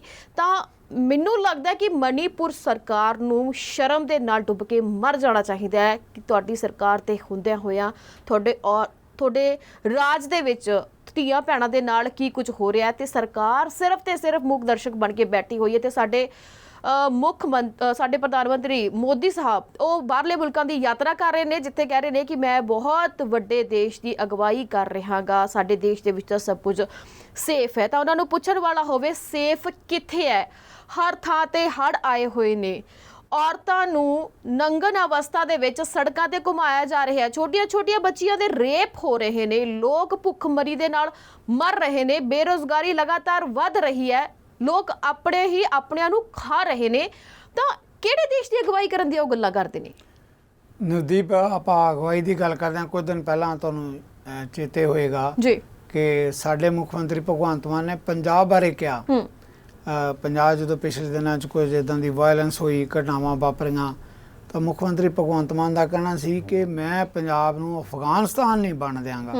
ਪੰਜਾਬ 'ਚ ਤਾਂ ਚਲੋ ਜੋ ਵੀ ਕੁਝ ਘਟਨਾਵਾਂ ਵਾਪਰੀਆਂ ਕੋਈ ਉਹਨਾਂ ਨੂੰ ਐਪਰੀਸ਼ੀਏਟ ਨਹੀਂ ਕਰਿਆ, ਮਾੜਾ ਹੋਏਗਾ, ਪਰ ਸਿੱਧਾ ਜਾ ਕੇ ਮੁੱਖ ਮੰਤਰੀ ਨੇ ਅਫਗਾਨਿਸਤਾਨ ਨਾਲ ਤੁਲਨਾ ਕਰਤੀ। ਆਪਾਂ ਸਾਰੇ ਪੰਜਾਬੀ ਹਾਂ, ਕੀ ਹੋਇਆ ਪੰਜਾਬ ਨੂੰ ਜਿਹੜਾ ਅਫਗਾਨਿਸਤਾਨ ਨਾਲ ਤੁਲਨਾ ਕੀਤੀ। ਤੇ ਹੁਣ ਜੋ ਕੁਝ ਮਨੀਪੁਰ 'ਚ ਹੋ ਰਿਹਾ, ਮੈਂ ਕਹਿੰਦਾ ਇਸ ਤਾਂ ਅਫਗਾਨਿਸਤਾਨ ਨੂੰ ਵੀ ਪਿੱਛੇ ਛੱਡ ਗਏ। ਬਿਲਕੁਲ। ਮੈਂ ਕੱਲ੍ਹ ਇੱਕ ਸੀਨੀਅਰ ਜਰਨਲਿਸਟ ਜਿਹੜੇ ਹੈਗੇ ਸਾਡੇ, ਉਹਨਾਂ ਨਾਲ ਗੱਲ ਕਰ ਰਿਹਾ ਸੀ। ਮੈਂ ਕਿਹਾ ਵੀ ਅਫਗਾਨਿਸਤਾਨ ਜੋ ਕੁਝ ਹੋ ਰਿਹਾ ਇਹ ਕਿਸ ਕਦਰ ਘੱਟ ਹੋ ਰਿਹਾ। ਕਹਿੰਦੇ ਬਸ ਇੰਨਾ ਕੁ ਫਰਕ ਹੈ, ਉੱਥੇ ਜੋ ਕੁਝ ਵਾਪਰਦਾ ਮੀਡੀਆ 'ਚ ਵੀ ਨਹੀਂ ਆਉਣ ਦਿੱਤਾ ਜਾਂਦਾ। ਇਹ ਜ਼ਰੂਰ ਹੈ ਇੱਥੇ ਵੀ ਮੀਡੀਆ 'ਚ ਉਹ ਆ ਰਿਹਾ, ਪਰ ਮੀਡੀਆ ਜਿਸ ਕਦਰ ਆ ਰਿਹਾ ਉਹ ਵੀ ਪਤਾ ਨਹੀਂ ਕਿੱਦਾਂ ਬਾਹਰ ਨਿਕਲ ਕੇ ਆ ਗਈਆਂ ਗੱਲਾਂ, ਕਿਉਂਕਿ ਇੰਟਰਨੈਟ ਬੰਦ ਕਰਨਾ ਜਦੋਂ ਵੀ ਕੋਈ ਇੱਦਾਂ ਦੀ ਗੱਲ ਵਾਪਰਦੀ ਹੈ। ਸਰਕਾਰ ਦਾ ਪਹਿਲਾ ਕੰਮ ਹੈ ਕਿ ਵੀ ਇੰਟਰਨੈਟ ਦਾ ਸਿਸਟਮ ਦਾ, ਮੀਡੀਆ ਦਾ, ਸੋਸ਼ਲ ਮੀਡੀਆ ਦਾ ਸਕੰਜਾ ਕਸੋ, ਉਹਨਾਂ ਦਾ ਦਮ ਘੁੱਟੋ ਤਾਂ ਕਿ ਕੋਈ ਗੱਲ ਬਾਹਰ ਨਾ ਆਵੇ। ਸੋ ਜਿਸ ਮੁਲਕ ਦੀ ਆਪਾਂ ਗੱਲ ਕਰਦੇ ਹਾਂ, ਮਤਲਬ ਉੱਥੇ ਅਸੀਂ ਕਿਸ ਜਮਹੂਰੀਅਤ ਦੀ ਗੱਲ ਕਰਦੇ ਹਾਂ। ਜਿੱਦਾਂ ਤੁਸੀਂ ਪ੍ਰਧਾਨ ਮੰਤਰੀ ਦਾ ਜ਼ਿਕਰ ਕੀਤਾ, ਹੁਣ ਇਹ ਨਹੀਂ ਕਿ ਅਚਾਨਕ ਵਾਪਰਿਆ ਇਹ ਵਰਤਾਰਾ।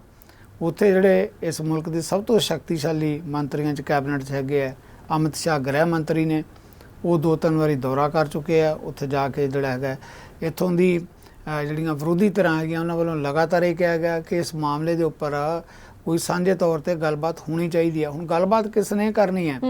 ਉੱਦਾਂ ਤੇ ਚਲੋ ਆਪਣਾ ਕੋਈ, ਜਿਵੇਂ ਆਪਾਂ ਹੁੰਦਾ ਨਾ ਕਿ ਵੀ ਪਿੰਡ ਦੀ ਪੰਚਾਇਤ ਹੁੰਦੀ ਹੈ, ਸੱਥ 'ਚ ਬੈਠ ਕੇ ਕੋਈ ਨਿਬੇੜਾ ਕਰਦੇ ਆ, ਇੱਦਾਂ ਦੀ ਗੱਲ ਤਾਂ ਹੁੰਦੀ ਨਹੀਂ।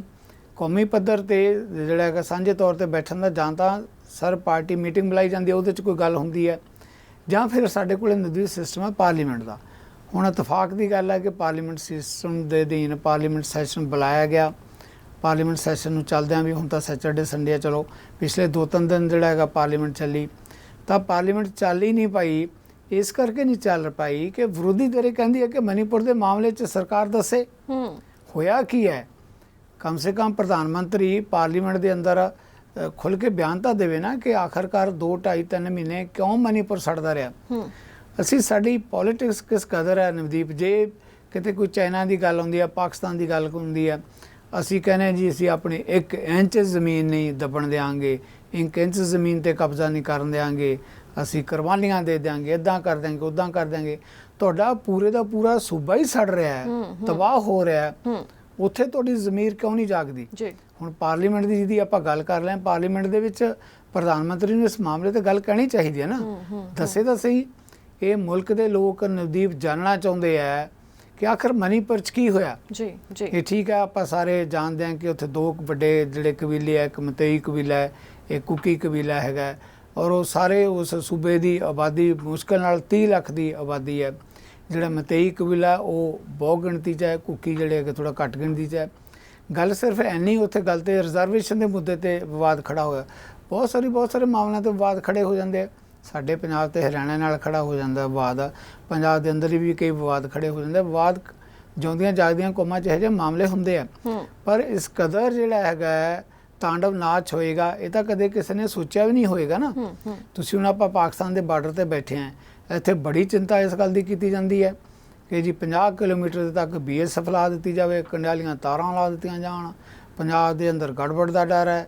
ਕਦੇ ਸਾਡੇ ਬਾਰੇ ਕਿਹਾ ਜਾਂਦਾ ਹੈ ਕਿ ਜਿੱਥੇ ਦਹਿਸ਼ਤਗਰਦ ਇੱਦਾਂ ਦੀਆਂ ਆਪਣੀਆਂ ਸਰਗਰਮੀਆਂ ਕਰ ਰਿਹਾ, ਕਦੇ ਖਾਲਿਸਤਾਨ ਦੀ ਗੱਲ ਕਰੀ ਜਾਂਦੀ ਹੈ, ਕਦੇ ਹੋਰ ਇੱਦਾਂ ਦੀਆਂ ਗੱਲਾਂ ਕਿ ਅੱਧਾ ਪਜਦਾ ਪੰਜਾਬ ਜਾਣੀ BSF ਤੇ ਇੱਦਾਂ ਕੇਂਦਰੀ ਏਜੰਸੀਆਂ ਦੇ ਹੇਠਾਂ। ਜਿੱਥੇ ਕਿਤੇ ਨਹੀਂ ਵੀ ਹੁੰਦਾ ਉੱਥੇ ED ਭੇਜ ਕੇ ਜਿਹਨੂੰ ਮਰਜ਼ੀ ਚੁੱਕ ਲੈਂਦੇ ਆ। ਮਨੀਪੁਰ 'ਚ ਕਿਉਂ ਨਹੀਂ ਜਿਹਾ ਕੁਝ ਵਾਪਰਿਆ? ਉੱਥੇ ਕਿਉਂ ਨਹੀਂ ਸੈਂਟਰਲ ਫੋਰਸ ਜਾਂ ਏਜੰਸੀਆਂ ਕਾਬੂ ਕਰ ਸਕੀਆਂ ਵਾਇਲੈਂਸ ਦੇ? ਫਿਰ ਵਾਇਲੈਂਸ ਜੇ ਕਿਤੇ ਅਚਾਨਕ ਹੋ ਗਈ, ਆਪਾਂ ਇਹ ਮੰਨਦੇ ਹਾਂ ਕਿ ਕਿਤੇ ਮੰਦਭਾਗੀ ਘਟਨਾ ਅਚਾਨਕ ਵਾਪਰ ਗਈ, ਕਿਸੇ ਗਰੁੱਪ ਨੇ, ਕਿਸੇ ਸ਼ਰਾਰਤੀ ਅਨਸਰ ਨੇ ਗਿਣ ਮਿਥ ਕੇ ਕਰਤਾ, ਉਹਨਾਂ ਕੋਲ ਇੱਕ ਮੌਕਾ ਹੁੰਦਾ ਕਰ ਗਏ।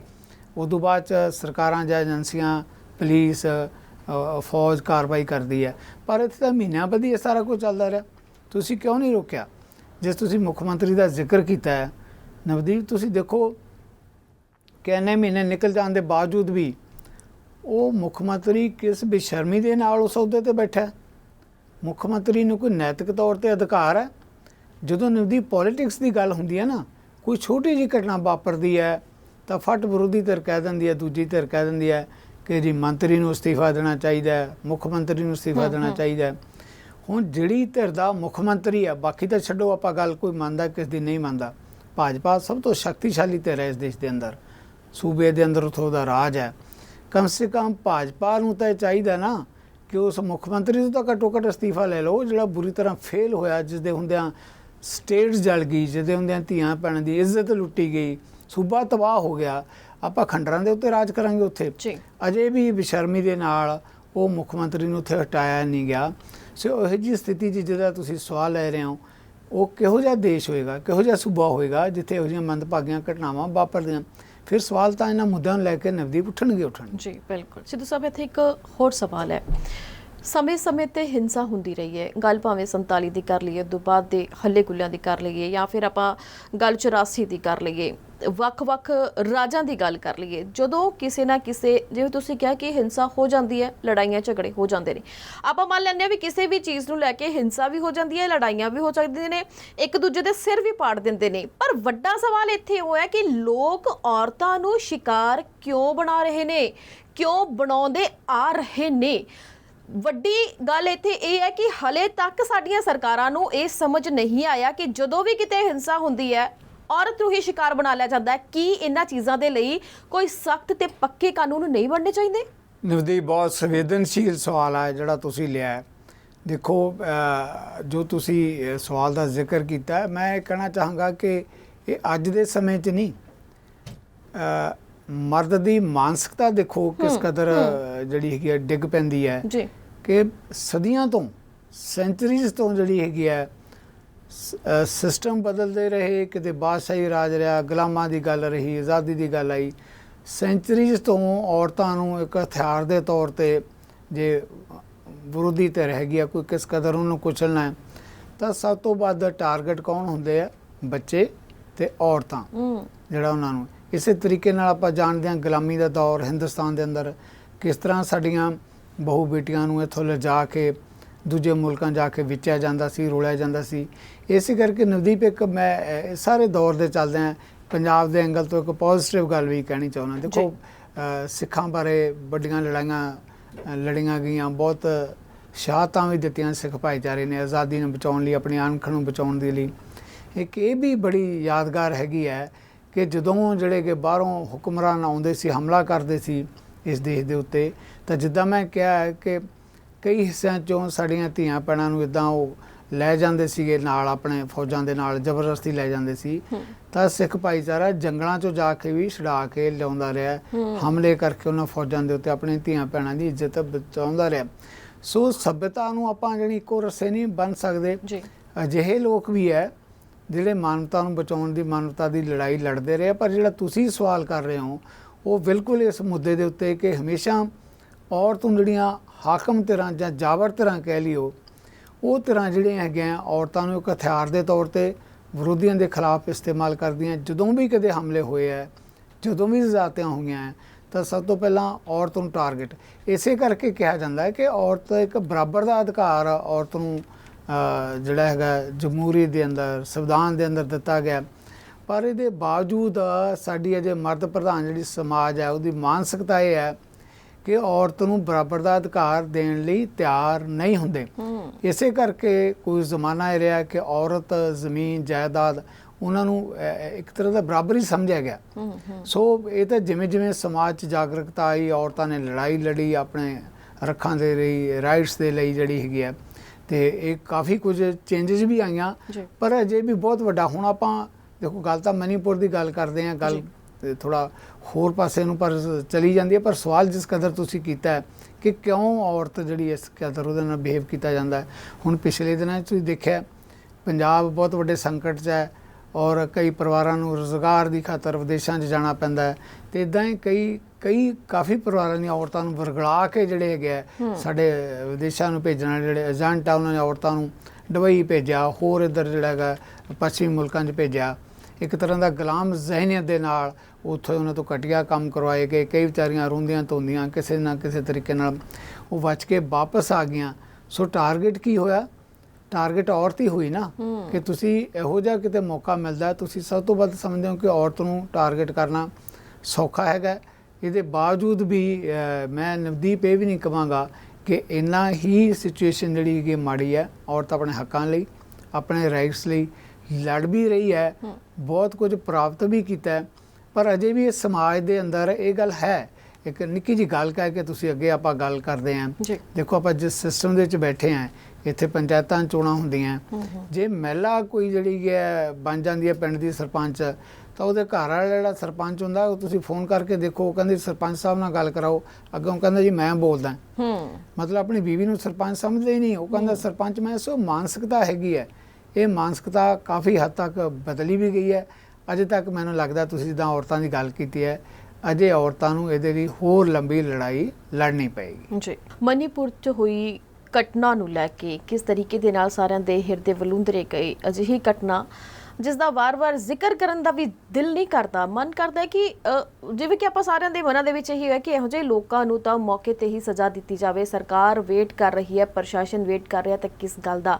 ਅਜਿਹੀਆਂ ਸਜ਼ਾਵਾਂ ਹੋਣੀਆਂ ਚਾਹੀਦੀਆਂ ਨੇ ਕਿ ਲੋਕ ਰਹਿੰਦੀ ਦੁਨੀਆ ਤੱਕ ਯਾਦ ਰੱਖਣ, ਕਿਸੇ ਵੱਲ ਬੁਰੀ ਨਜ਼ਰ ਵੀ ਨਾ ਚੱਕਣ। ਅਜਿਹੀਆਂ ਘਟਨਾਵਾਂ ਨੂੰ ਤਾਂ ਦੁਬਾਰਾ ਦੁਹਰਾਉਣ ਦੀ ਦੂਰ ਦੀ ਗੱਲ ਹੈ। ਪਰ ਅਫਸੋਸ ਕਿ ਅਸੀਂ ਜਿਸ ਦੇਸ਼ ਦੇ ਵਸਨੀਕ ਹਾਂ, ਜਿੱਥੇ ਅਸੀਂ ਰਹਿ ਰਹੇ ਹਾਂ, ਜਿੱਥੇ ਸਾਡੀ ਨਿਆਂਪਾਲਿਕਾ, ਜਿੱਥੋਂ ਦੇ ਸਾਡੇ ਲੀਡਰ ਨੇ, ਉਹਨਾਂ ਨੂੰ ਇੰਨੀ ਕੁ ਸ਼ਹਿ ਮਿਲੀ ਹੋਈ ਹੈ, ਲੋਕਾਂ ਨੂੰ ਇੰਨੀ ਕੁ ਸ਼ਹਿ ਦਿੰਦੇ ਨੇ, ਜਿਨ੍ਹਾਂ ਕਰਕੇ ਇਹ ਸਾਰੀਆਂ ਘਟਨਾਵਾਂ ਇਸੇ ਤਰ੍ਹਾਂ ਹੀ ਵਾਪਰਦੀਆਂ ਆਈਆਂ ਨੇ ਤੇ ਸ਼ਾਇਦ ਵਾਪਰਦੀਆਂ ਰਹਿਣਗੀਆਂ। ਪਰ ਹੁਣ ਲੋਕ ਬਹੁਤ ਸੁਚੇਤ ਹੋ ਗਏ ਨੇ।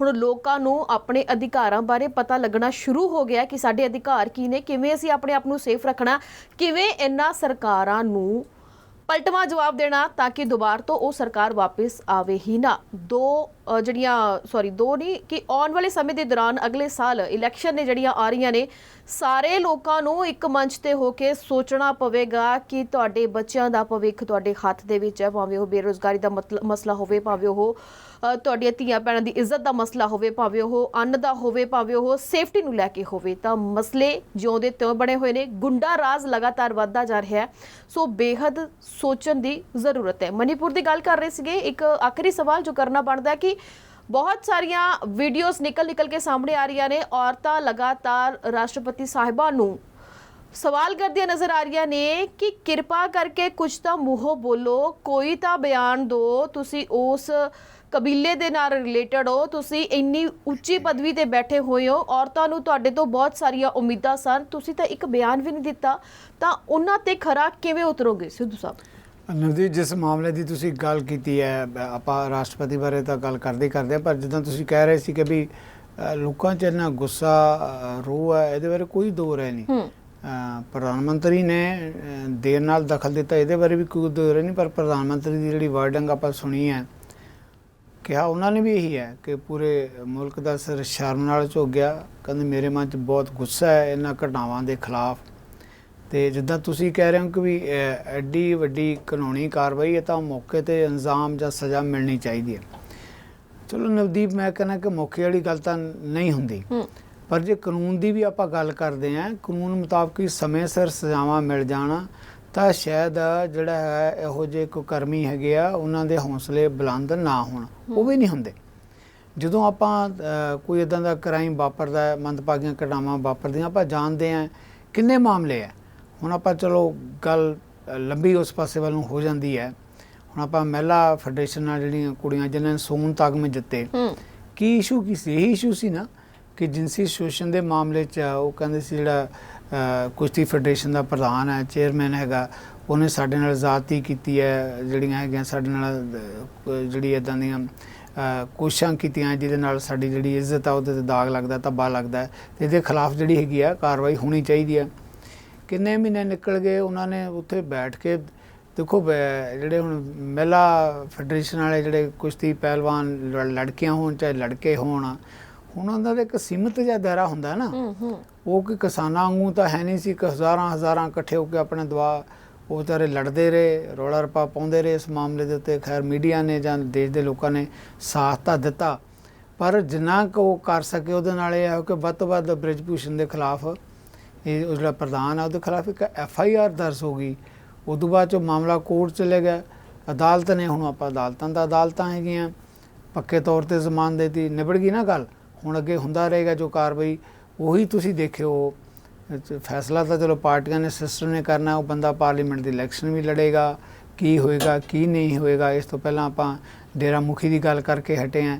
ਸੋ ਕਾਨੂੰਨ ਜਿਹੜਾ ਹੈਗਾ, ਜੇ ਕਾਨੂੰਨ ਸਮੇਂ ਸਿਰ ਕਾਰਵਾਈ ਕਰੇ ਤਾਂ ਲੋਕਾਂ 'ਚੋਂ ਰੋਹ ਤੇ ਗੁੱਸਾ, ਪ੍ਰਧਾਨ ਮੰਤਰੀ ਦੇ ਸ਼ਬਦ ਬਿਲਕੁਲ ਸਹੀ ਹੈ ਕਿ ਬਈ ਮੇਰੇ ਮਨ 'ਚ ਵੀ ਗੁੱਸਾ ਹੈ। ਪ੍ਰਧਾਨ ਮੰਤਰੀ ਜੀ, ਸਵਾਲ ਗੁੱਸੇ ਦਾ ਨਹੀਂ ਹੈ, ਸਵਾਲ ਇਸ ਗੱਲ ਦਾ ਹੈ ਕਿ ਜ਼ਾਤੀ ਦੇ ਖਿਲਾਫ ਕਾਨੂੰਨ ਕਿਸ ਕਦਰ ਕਾਰਵਾਈ ਕਰਦਾ, ਕਿੰਨੀ ਤੇਜ਼ੀ ਨਾਲ ਕਾਰਵਾਈ ਕਰਦਾ ਹੈ। ਗੁੱਸਾ ਤਾਂ ਇੱਕ ਸਧਾਰਨ ਆਦਮੀ ਨੂੰ ਆ ਸਕਦਾ ਹੈ, ਪ੍ਰਧਾਨ ਮੰਤਰੀ ਤਾਂ ਸਧਾਰਨ ਆਦਮੀ ਨਹੀਂ ਨਾ। ਪ੍ਰਧਾਨ ਮੰਤਰੀ ਤਾਂ ਇਸ ਸਟੇਟ ਦਾ ਇੱਕ ਤਰੀਕੇ ਨਾਲ ਹੈੱਡ ਹੈ, ਚਾਹੇ ਸੰਵਿਧਾਨਕ ਹੈੱਡ, ਆਪਾਂ ਰਾਸ਼ਟਰਪਤੀ ਦੀ ਗੱਲ ਕਰਦੇ ਹਾਂ, ਪਰ ਅਮਲੀ ਤੌਰ 'ਤੇ ਜਿਹੜੀਆਂ ਪਾਵਰ ਸਾਰੀਆਂ ਪ੍ਰਧਾਨ ਮੰਤਰੀ ਕੋਲ ਆ। ਉੱਥੇ ਤਾਂ ਗੁੱਸੇ ਦੀ ਬਜਾਏ ਲੋਕ ਇਹ ਦੇਖਦੇ ਹੈ ਕਿ ਦੇਸ਼ ਦਾ ਪ੍ਰਧਾਨ ਮੰਤਰੀ ਜੋ ਕੁਝ ਵਾਪਰਿਆ ਹੈ ਇਹਦੇ ਖਿਲਾਫ ਕੀ ਕਾਰਵਾਈ ਕਰੇ। ਹੁਣ ਤੁਸੀਂ ਆਪਾਂ ਰਾਸ਼ਟਰਪਤੀ ਦੀ ਗੱਲ ਕੀਤੀ ਹੈ, ਰਾਸ਼ਟਰਪਤੀ ਦਾ ਵਾਕਈ ਸੰਵਿਧਾਨਕ ਤੌਰ 'ਤੇ ਦੇਸ਼ ਦਾ ਮੁਖੀ ਹੈ, ਹੈੱਡ ਹੈ, ਜਿਹਨੂੰ ਕਹਿੰਦੇ ਅਸੀਂ, ਆਪਾਂ ਕਹਿੰਦੇ ਅਸੀਂ ਨਾਗਰਿਕ ਹਾਂ ਇਸ ਦੇਸ਼ ਦਾ ਪਹਿਲਾ ਨਾਗਰਿਕ ਰਾਸ਼ਟਰਪਤੀ ਹੈ। ਜਿਹੜਾ ਪਹਿਲਾ ਨਾਗਰਿਕ ਰਾਸ਼ਟਰਪਤੀ ਹੈ, ਜਿਹਦੇ ਅਧੀਨ ਫੌਜਾਂ ਹੈ, ਸੰਵਿਧਾਨਕ ਮੁਖੀ ਹੈ, ਅਤੇ ਉਹਨਾਂ ਹੀ ਕਬੀਲਿਆਂ ਨਾਲੋਂ ਸੰਬੰਧਿਤ ਹੋਵੇ ਉਹ ਹਸਤੀ ਜਿਹੜੀ ਹੈਗੀ ਹੈ, ਅਤੇ ਇਸ ਮਾਮਲੇ 'ਤੇ ਕੋਈ ਕਾਰਵਾਈ ਨਾ, ਬਿਲਕੁਲ ਅਜੀਬ ਇਤਫਾਕ ਹੈ। ਨਵਦੀਪ, ਮੈਨੂੰ ਹੁਣ ਇੱਕ ਗੱਲ ਜਿਹੜੀ ਦਰਸ਼ਕਾਂ ਨਾਲ ਸਾਂਝੀ ਕਰਨੀ ਪਏਗੀ।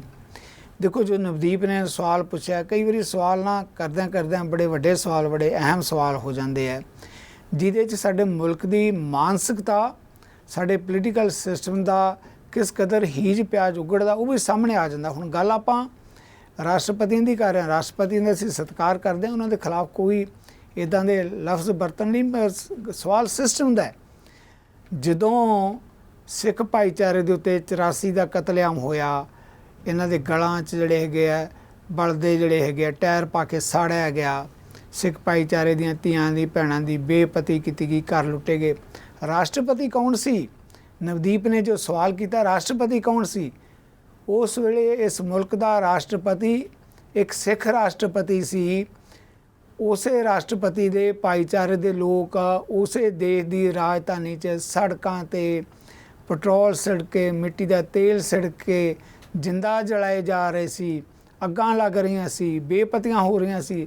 ਲੋਕਾਂ ਨੂੰ ਲੱਗ ਰਿਹਾ ਸੀ ਕਿਧਰੇ ਕਿ 1947 ਹੈ ਜਾਂ ਅਸੀਂ ਆਜ਼ਾਦ ਭਾਰਤ 'ਚ ਰਹਿ ਰਹੇ ਹਾਂ। ਕਿਹੋ ਜਿਹਾ ਭਾਰਤ ਹੈ ਇਹ, ਜਿੱਥੇ ਫੌਜ ਖੜੀ ਹੋਵੇ, ਜਿੱਥੇ ਪੁਲਿਸ ਖੜੀ ਹੋਵੇ ਔਰ ਔਰਤਾਂ ਦੀ ਬੇਪਤੀ ਹੋ ਰਹੀ ਹੋਵੇ। ਮਨੀਪੁਰ 'ਚ ਇਹੋ ਜਿਹਾ ਕੁਝ ਹੀ ਹੋਇਆ ਨਾ, ਮਨੀਪੁਰ 'ਚ ਕੋਈ ਵੱਖਰਾ ਤਾਂ ਨਹੀਂ ਹੋਇਆ। ਜੋ ਔਰਤਾਂ ਦੀ ਪੱਤ ਲੁੱਟੀ ਗਈ ਹੈ, ਉੱਥੇ ਵੀ ਪੁਲਿਸ ਵਾਲੇ ਸੀ, ਉੱਥੇ ਵੀ ਸੁਰੱਖਿਆ ਕਰਮਚਾਰੀ ਸੀ, ਨਹੀਂ ਬਚਾ ਸਕੇ। ਕਿਉਂ ਨਹੀਂ ਬਚਾ ਸਕੇ?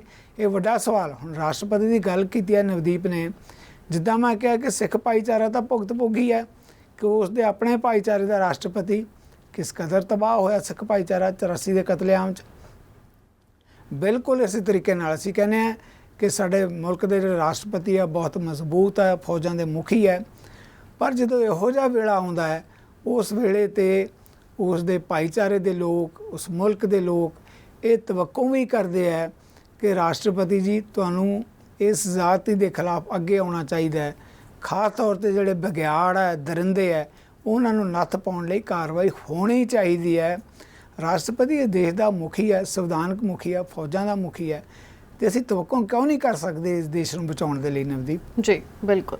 ਸੋ ਇਸ ਦੇ ਨਾਲ ਹੀ ਆਪਾਂ ਅਗਲੀ ਖਬਰ ਵੱਲ ਵਧਾਂਗੇ ਕਿ ਹੜ੍ਹਾਂ ਦੇ ਨਾਲ ਪੰਜਾਬ ਦੀ ਸਥਿਤੀ ਕਿਸ ਹਿਸਾਬ ਦੀ ਬਣੀ ਹੋਈ ਹੈ। ਸਭ ਕੁਝ ਜਗ ਜ਼ਾਹਿਰ ਹੈ ਕਿ ਕਿੱਥੋਂ ਕਿੱਥੋਂ ਹੜ੍ਹਾਂ ਦੀ ਸ਼ੁਰੂਆਤ ਹੋਈ, ਕਿਹੜੇ ਏਰੀਏ ਦੇ ਵਿੱਚ ਪਾਣੀ ਨੇ ਮਾਰ ਕੀਤੀ, ਲੋਕਾਂ ਦੇ ਘਰਾਂ ਦੇ ਵਿੱਚੋਂ ਪਾਣੀ ਹਲੇ ਵੀ ਨਹੀਂ ਸੀ ਨਿਕਲਿਆ ਕਿ ਨਾਲ ਦੀ ਨਾਲ ਮਾਨਸਾ ਸਰਦੂਲਗੜ੍ਹ ਏਰੀਏ ਦੇ ਵਿੱਚ ਘਰਾਂ ਦੇ ਵਿੱਚ, ਖੇਤਾਂ ਦੇ ਵਿੱਚ ਪਾਣੀ ਹੈ ਜਿਹੜਾ ਉਹ ਵੜ ਗਿਆ ਤਾਂ ਲੋਕ ਹਾਲੋ ਬੇਹਾਲ ਹੋਏ ਪਏ ਨੇ। ਬੇਸ਼ੱਕ ਸਮੇਂ-ਸਮੇਂ ਦੇ ਪੰਜਾਬ ਸਰਕਾਰ ਵੱਲੋਂ ਐਲਾਨ ਕੀਤੇ ਜਾ ਰਹੇ ਨੇ ਕਿ ਹੜ੍ਹ ਪ੍ਰਭਾਵਿਤ ਏਰੀਆ ਦਾ ਦੌਰਾ ਲਗਾਤਾਰ ਕੀਤਾ ਜਾ ਰਿਹਾ ਹੈ, ਲੋਕਾਂ ਨੂੰ ਸੇਵਾਵਾਂ ਦਿੱਤੀਆਂ ਜਾ ਰਹੀਆਂ ਨੇ, ਜਿਨ੍ਹਾਂ ਦੇ ਵੀ ਜ਼ਮੀਨਾਂ ਨੂੰ ਨੁਕਸਾਨ ਪਹੁੰਚਾਇਆ, ਫਸਲਾਂ ਨੂੰ ਨੁਕਸਾਨ ਪਹੁੰਚਿਆ, ਉਹਨਾਂ ਨੂੰ ਪ੍ਰੋਪਰ ਸਭ ਕੁਝ ਮੁਆਵਜ਼ਾ ਦਿੱਤਾ ਜਾਵੇਗਾ। ਜੋ ਘਰਾਂ 'ਚੋਂ ਬੇਘਰ ਹੋਏ ਨੇ, ਜਿਨ੍ਹਾਂ ਦੇ ਸਿਰ 'ਤੇ ਛੱਤਾਂ ਨਹੀਂ ਰਹੀਆਂ, ਉਹਨਾਂ ਨੂੰ ਵੀ ਮੁਆਵਜ਼ਾ ਦਿੱਤਾ ਜਾਵੇਗਾ। ਜਦੋਂ ਦਿੱਤਾ ਜਾਵੇਗਾ ਉਦੋਂ ਦਿੱਤਾ ਜਾਵੇਗਾ, ਪਰ ਫਿਲਹਾਲ ਦਾਦ ਦੇਣੀ ਬਣਦੀ ਹੈ ਉਹਨਾਂ ਪੰਜਾਬੀਆਂ ਦੀ, ਉਹਨਾਂ ਪਰਿਵਾਰਾਂ ਦੀ, ਉਹਨਾਂ ਨੌਜਵਾਨਾਂ ਦੀ ਜੋ ਦਿਨ ਰਾਤ ਉੱਥੇ ਲੱਗੇ ਹੋਏ ਨੇ, ਜੀ ਤੋਂ ਵੀ ਜਿੰਨਾ ਵੀ ਹੋ ਸਕਦਾ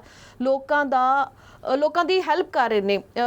NDRF ਦੀਆਂ ਜਿਹੜੀਆਂ ਟੀਮਾਂ ਨੇ ਉਹਨਾਂ ਨੂੰ ਵੀ ਮੀਡੀਆ ਦੇ ਵਿੱਚ ਬਿਆਨ ਦਿੰਦਿਆਂ ਨੂੰ ਸੁਣਿਆ ਤਾਂ ਉਹ ਕਹਿੰਦੇ ਨੇ ਵੀ ਸਾਨੂੰ ਸਮਝ ਨਹੀਂ ਆ ਰਿਹਾ ਵੀ ਇਹ ਲੋਕ ਨੇ ਜਾਂ ਕੀ ਨੇ ਜਿਨ੍ਹਾਂ ਦੇ ਆਪਦੇ ਘਰ ਡੁੱਬ ਗਏ ਨੇ, ਆਪਣਾ ਸਭ ਕੁਝ ਡੁੱਬ ਗਿਆ, ਉਹ ਲੋਕਾਂ ਦੀ ਮਦਦ ਕਰਨ ਦੇ ਲਈ ਸਾਡੇ ਨਾਲ ਨਿਕਲੇ ਹੋਏ ਨੇ।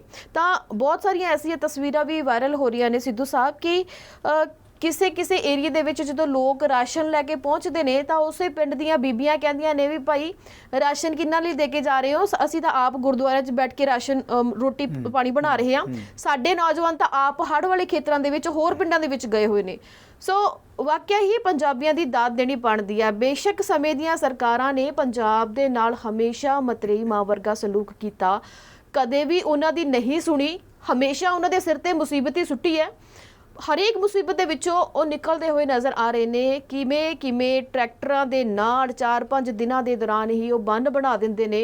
ਇੰਨਾ ਤਗੜਾ ਬੰਨ੍ਹ ਬਣਾਉਂਦੇ ਨੇ ਕਿ ਸਾਲੋਂ ਸਾਲ ਲੱਗ ਜਾਂਦੇ ਨੇ। ਸਰਕਾਰਾਂ ਨੂੰ ਤਾਂ ਉਹ ਬੰਨ੍ਹ ਨਹੀਂ ਬਣਾ ਸਕਦੀ ਹੈ ਤੇ ਜਦੋਂ ਉਹਨਾਂ ਦਾ ਉਦਘਾਟਨ ਹੁੰਦਾ ਉਹ ਟੁੱਟ ਜਾਂਦੇ ਨੇ। ਸੋ ਆਪ ਮੁਹਾਰੇ ਮਦਦ ਦੇ ਲਈ ਅੱਗੇ ਆ ਰਹੇ ਨੇ, ਪਰ ਸਰਕਾਰਾਂ ਕਦੋਂ ਉਹਨਾਂ ਲੋਕਾਂ ਦੀ ਬਾਂਹ ਫੜਨਗੀਆਂ, ਕਦੋਂ ਉਹਨਾਂ ਤੱਕ ਮੁਆਵਜ਼ਾ ਪਹੁੰਚੇਗਾ? ਕਿਉਂਕਿ ਜੋ ਚੰਗੇ ਨੇ, ਜੋ ਜਿਨ੍ਹਾਂ ਕੋਲ ਚੰਗਾ ਪੈਸਾ ਹੈ ਉਹ ਤਾਂ ਬਰਦਾਸ਼ਤ ਕਰ ਜਾਣਗੇ, ਪਰ ਜੋ ਗਰੀਬ ਨੇ, ਜੋ ਬੇਸਹਾਰਾ ਪਹਿਲੇ ਸੀਗੇ ਤੇ ਜਿਨ੍ਹਾਂ ਦਾ ਵਿਚਾਰਿਆਂ ਦਾ ਰੁਜ਼ਗਾਰ ਹੀ ਠੱਪ ਹੋ ਗਿਆ, ਉਹਨਾਂ ਲੋਕਾਂ ਦਾ ਕੀ ਬਣੇਗਾ? ਕਿਉਂਕਿ ਬਹੁਤ ਹੀ ਜ਼ਿਆਦਾ ਤਰਾਜ਼ਦੀ ਵਾਲਾ ਹਾਲ ਹੈ ਜਿਹੜਾ ਉਹ ਪੰਜਾਬ ਦਾ ਬਣਿਆ ਹੋਇਆ ਸੀ। ਤੁਸੀਂ ਸਭ ਕੀ ਕਹੋਗੇ? ਨਵਦੀਪ, ਜੋ ਤੁਸੀਂ ਸ਼ੁਰੂ 'ਚ ਗੱਲ ਕੀਤੀ ਹੈ ਕਿ ਜਿਹੜੇ ਫੌਜੀ ਦਸਤੇ ਬਚਾ ਰਹੇ ਲੋਕਾਂ ਨੂੰ, ਉਹ ਪੁੱਛ ਰਿਹਾ ਕਿ ਲੋਕ ਕੌਣ ਨੇ। ਮੈਂ ਜਵਾਬ ਦਿੰਦਾ ਲੋਕ ਕੌਣ ਹੈ। ਇਹ ਉਹੀ ਲੋਕ ਹੈ ਨਵਦੀਪ, ਜਦੋਂ ਦਿੱਲੀ ਦੇ ਬਾਰਡਰ 'ਤੇ ਜਾ ਕੇ ਜਦੋਂ ਕਿਸਾਨੀ ਅੰਦੋਲਨ ਚੱਲ ਰਿਹਾ ਸੀ ਤਾਂ ਉੱਥੇ ਉਹਨਾਂ ਦੀ ਇਮਦਾਦ ਦੇ ਵਿੱਚ ਚਾਹੇ ਜਿਹੜੇ ਜਲੇਬੀਆਂ ਦੇ ਲੰਗਰ ਹੋਣ, ਚਾਹੇ ਦੁੱਧ ਹੋਵੇ, ਚਾਹੇ ਰੋਟੀਆਂ ਹੋਣ, ਚਾਹੇ ਫਲ ਹੋਣ ਤੇ ਹੋਰ ਹੋਣ, ਇਸ ਦੇਸ਼ ਦੇ ਕੁਝ ਨਫ਼ਰਤ ਵਾਲੇ ਹਿੱਸੇ ਦੇ ਲੋਕਾਂ ਨੇ ਇਹ ਗੱਲ ਕਹੀ ਕਿ ਜੀ ਇਹ ਤਾਂ ਖਾਲਿਸਤਾਨੀ ਹੈ, ਇਹਨਾਂ ਨੂੰ ਤਾਂ ਬਾਹਰੋਂ ਪੈਸਾ ਆਉਂਦਾ ਹੈ, ਇਹ ਤਾਂ ਦੇਸ਼ ਵਿਰੋਧੀ ਹੈ। ਇਹ ਨਵਦੀਪ ਉਹੀ ਲੋਕ ਹੈ ਜਦੋਂ ਹੁਣ ਆ ਕੇ ਜਿਨ੍ਹਾਂ ਬਾਰੇ ਪੁੱਛਿਆ ਜਾ ਰਿਹਾ ਹੈ, ਕਿਉਂਕਿ ਲੱਗਦਾ ਇਸ ਦੇਸ਼ ਦੇ ਕੁਝ ਹਿੱਸੇ ਦੇ ਲੋਕਾਂ ਨੂੰ ਇਹ ਬੜੀ ਹੈਰਾਨੀ ਲੱਗਦੀ ਹੈ ਕਿ ਵੀ ਇਹੋ ਜਿਹੇ ਲੋਕ ਵੀ ਹੋ ਸਕਦੇ ਆ ਜਿਹੜੇ ਇਸ ਕਦਰ ਸੇਵਾ ਕਰਦੇ ਆ। ਨਵਦੀਪ, ਮੈਂ ਇਹ ਸਾਡੇ ਪੰਜਾਬ ਦੇ ਕਰੈਕਟਰ ਦੀ ਇੱਕ ਨਿੱਕੀ ਜਿਹੀ ਗੱਲ ਤੁਹਾਨੂੰ ਬੀਂਗ ਏ ਜਰਨਲਿਸਟ ਸ਼ੇਅਰ ਕਰਨੀ ਚਾਹੁੰਦਾ ਜੀ। ਮੈਂ ਜਦੋਂ ਟ੍ਰਿਬਿਊਨ 'ਚ ਸੀ ਤਾਂ ਇਲੈਕਸ਼ਨ ਸੀਗੀਆਂ, ਇਲੈਕਸ਼ਨ ਕਵਰ ਕਰਨ ਲਈ ਮੈਂ ਇੱਕ ਜਗ੍ਹਾ ਤੋਂ ਕਿਸੇ ਪਿੰਡ ਤੋਂ ਨਿਕਲਿਆ ਤਾਂ ਸਵੇਰੇ ਜਲਦੀ ਨਿਕਲਿਆ ਤਾਂ ਮੈਂ ਸੋਚਿਆ ਕਿ ਅੱਜ ਪਤਾ ਨਹੀਂ ਕਿੱਥੇ ਜਾ ਕੇ ਖਾਣ ਨੂੰ ਮਿਲੇਗਾ, ਭੁੱਖਾ ਪਾਣਾ ਚੱਲਿਆ ਹੈਗਾ। ਅੱਗੇ ਜਾ ਕੇ ਲੋਕਾਂ ਨੂੰ ਪੁੱਛਣਾ ਹੁੰਦਾ ਹੈ ਵੋਟ ਕਿਸ ਨੂੰ ਪਾਏਗਾ, ਕਿਵੇਂ ਸੋਚਦੇ ਆ, 36 ਕਿਸਮ ਦੇ ਸਵਾਲ ਗੱਲਾਂ। ਤੇ ਚਲੋ ਅਸੀਂ ਜਦੋਂ ਨਿਕਲੇ ਘਰੋਂ ਗੱਡੀ ਦੇ ਉੱਤੇ, ਜਿਉਂ ਹੀ ਨਵਦੀਪ ਸੜਕ 'ਤੇ ਆਏ, ਕਿਆ ਕਮਾਲ ਹੈ। ਉਸ ਦਿਨ ਕੋਈ ਇੱਦਾਂ ਦਾ ਧਾਰਮਿਕ ਜਿਹੜਾ ਹੈਗਾ ਦਿਨ ਸੀ, ਜਿਹੜਾ ਹੈਗਾ ਲੋਕਾਂ ਨੇ ਥਾਂ ਥਾਂ 'ਤੇ ਲੰਗਰ ਲਾਏ ਵੇ, ਹੱਥ ਜੋੜੇ ਵੇ। ਮੈਂ ਕਿਹਾ ਕੈਸਾ ਪੰਜਾਬ ਹੈ। ਤੁਸੀਂ ਮਤਲਬ ਜਿਹੜਾ ਹੈਗਾ ਨਿਕਲੇ ਹੋ ਸੜਕ ਦੇ ਉੱਤੇ ਤੇ ਤੁਹਾਡੇ ਨਾਲ ਦੇ ਨਾਲ ਹੀ ਜਿਹੜਾ ਲੰਗਰ ਦੀ ਸੇਵਾ, ਔਰ ਲੰਗਰ ਦੀ ਸੇਵਾ ਵੀ ਐਂ ਨਹੀਂ ਕਿ ਵੀ ਮਤਲਬ ਕੋਈ ਆਖਣ ਨਾਲ, ਹੱਥ ਜੋੜਦੇ ਆ ਨਿਮਰਤਾ ਦੇ ਨਾਲ, ਦੋਨੇ ਹੱਥ ਜੋੜ ਕੇ। ਔਰ ਉਹ ਕੋਈ ਦਿਖਾਵੇ ਵਾਲੇ ਹੱਥ ਨਹੀਂ ਹੁੰਦੇ। ਸਾਡੇ ਬਹੁਤ ਸਾਰੇ ਕਾਫੀ ਲੋਕ ਇਹੋ ਜਿਹੇ ਹੁੰਦੇ ਜਿਹੜੇ ਇੱਕ ਦੂਜੇ ਨੂੰ ਨਮਸਕਾਰ ਵੀ ਕਰਦੇ ਆ, ਪਰ ਉਹ ਸਿਰਫ ਉੱਪਰੋਂ ਸਿਸ਼ਟਾਚਾਰ ਹੁੰਦਾ। ਜਦੋਂ ਲੰਗਰ ਦੇ ਅੱਗੇ ਖੜਾ ਪੰਜਾਬੀ ਕੋਈ ਹੱਥ ਜੋੜਦਾ ਨਾ ਨਵਦੀਪ, ਉਹ ਤੁਰ ਆਤਮਾ ਤੋਂ ਹੱਥ ਜੋੜ ਰਿਹਾ ਹੁੰਦਾ ਹੈ। ਲੱਗਦਾ ਹੈ ਕਿ ਉਹਨੂੰ ਕੋਈ ਗੁਰੂ ਦੀ ਬਖਸ਼ਿਸ਼ ਹੈ। ਜਦੋਂ ਉਹਦੇ ਹੱਥ ਜੁੜਦੇ ਆ ਨਾ, ਉਹ ਕੋਈ ਅਪਾਰ ਬਖਸ਼ਿਸ਼ ਚੋਂ ਹੀ ਹੱਥ ਜੁੜਦੇ ਆ।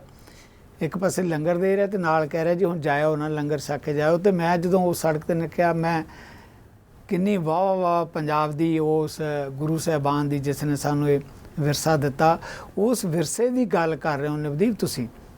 ਸ਼ਾਇਦ ਦੇਸ਼ ਦੇ ਕਈ ਹਿੱਸੇ ਦੇ ਲੋਕਾਂ ਨੂੰ ਸਮਝ ਨਹੀਂ ਲੱਗਦੀ ਕਿ ਐਸਾ ਵਿਰਸਾ ਵੀ ਹੋ ਸਕਦਾ। ਜਦੋਂ ਦਿੱਲੀ ਦੀਆਂ ਬਰੂਹਾਂ 'ਤੇ ਲੰਗਰ ਲੱਗੇ, ਇੱਦਾਂ ਸਾਜੋ ਸਮਾਨ ਟਰਾਲੀਆਂ ਭਰ ਕੇ, ਜਿੱਦਾਂ ਤੁਸੀਂ ਗੱਲ ਕਰੇ ਕਿ ਵਾਧੂ ਸਮਾਨ, ਉਹ ਕਹਿੰਦੇ ਸਾਨੂੰ ਜਿੱਦਾਂ 6 ਮਹੀਨਿਆਂ ਤੱਕ ਵੀ ਲੜਾਈ ਲੜਨੀ ਪਈ ਸਰਕਾਰ ਦੇ ਖਿਲਾਫ, ਅਸੀਂ ਲੜਾਂਗੇ, ਸਾਡੇ ਕੋਲੇ ਵਾਧੂ ਰਾਸ਼ਨ ਹੈ। ਟਰਾਲੀਆਂ ਭਰ ਕੇ, ਟਰਾਲੀਆਂ ਤਾਣ ਕੇ, ਕੋਈ ਆਪਣਾ ਉੱਥੇ ਦਰੀਆਂ ਸੁੱਟ ਕੇ ਸੁੱਤਾ ਪਿਆ, ਕਿਸੇ ਨੇ ਚੁੱਲ੍ਹੇ ਬਾਲੇ ਵਿਆ, ਕਿਸੇ ਨੇ ਅੰਗੀਠੀਆਂ ਬਾਲੀਆਂ ਵਿਆ, ਕਿਸੇ ਨੇ ਕੁਝ, ਉੱਥੇ ਕੋਈ ਸਬਜ਼ੀਆਂ ਲਾਈ ਜਾਂਦਾ, ਕੋਈ ਕੁਝ ਕਰੀ ਜਾਂਦਾ। ਇਹ ਵਰਤਾਰਾ ਪੰਜਾਬੀਆਂ ਦੇ ਕਰੈਕਟਰ ਦਾ, ਸੁਭਾਅ ਦਾ ਇੱਕ ਹਿੱਸਾ ਹੈ ਜੀ।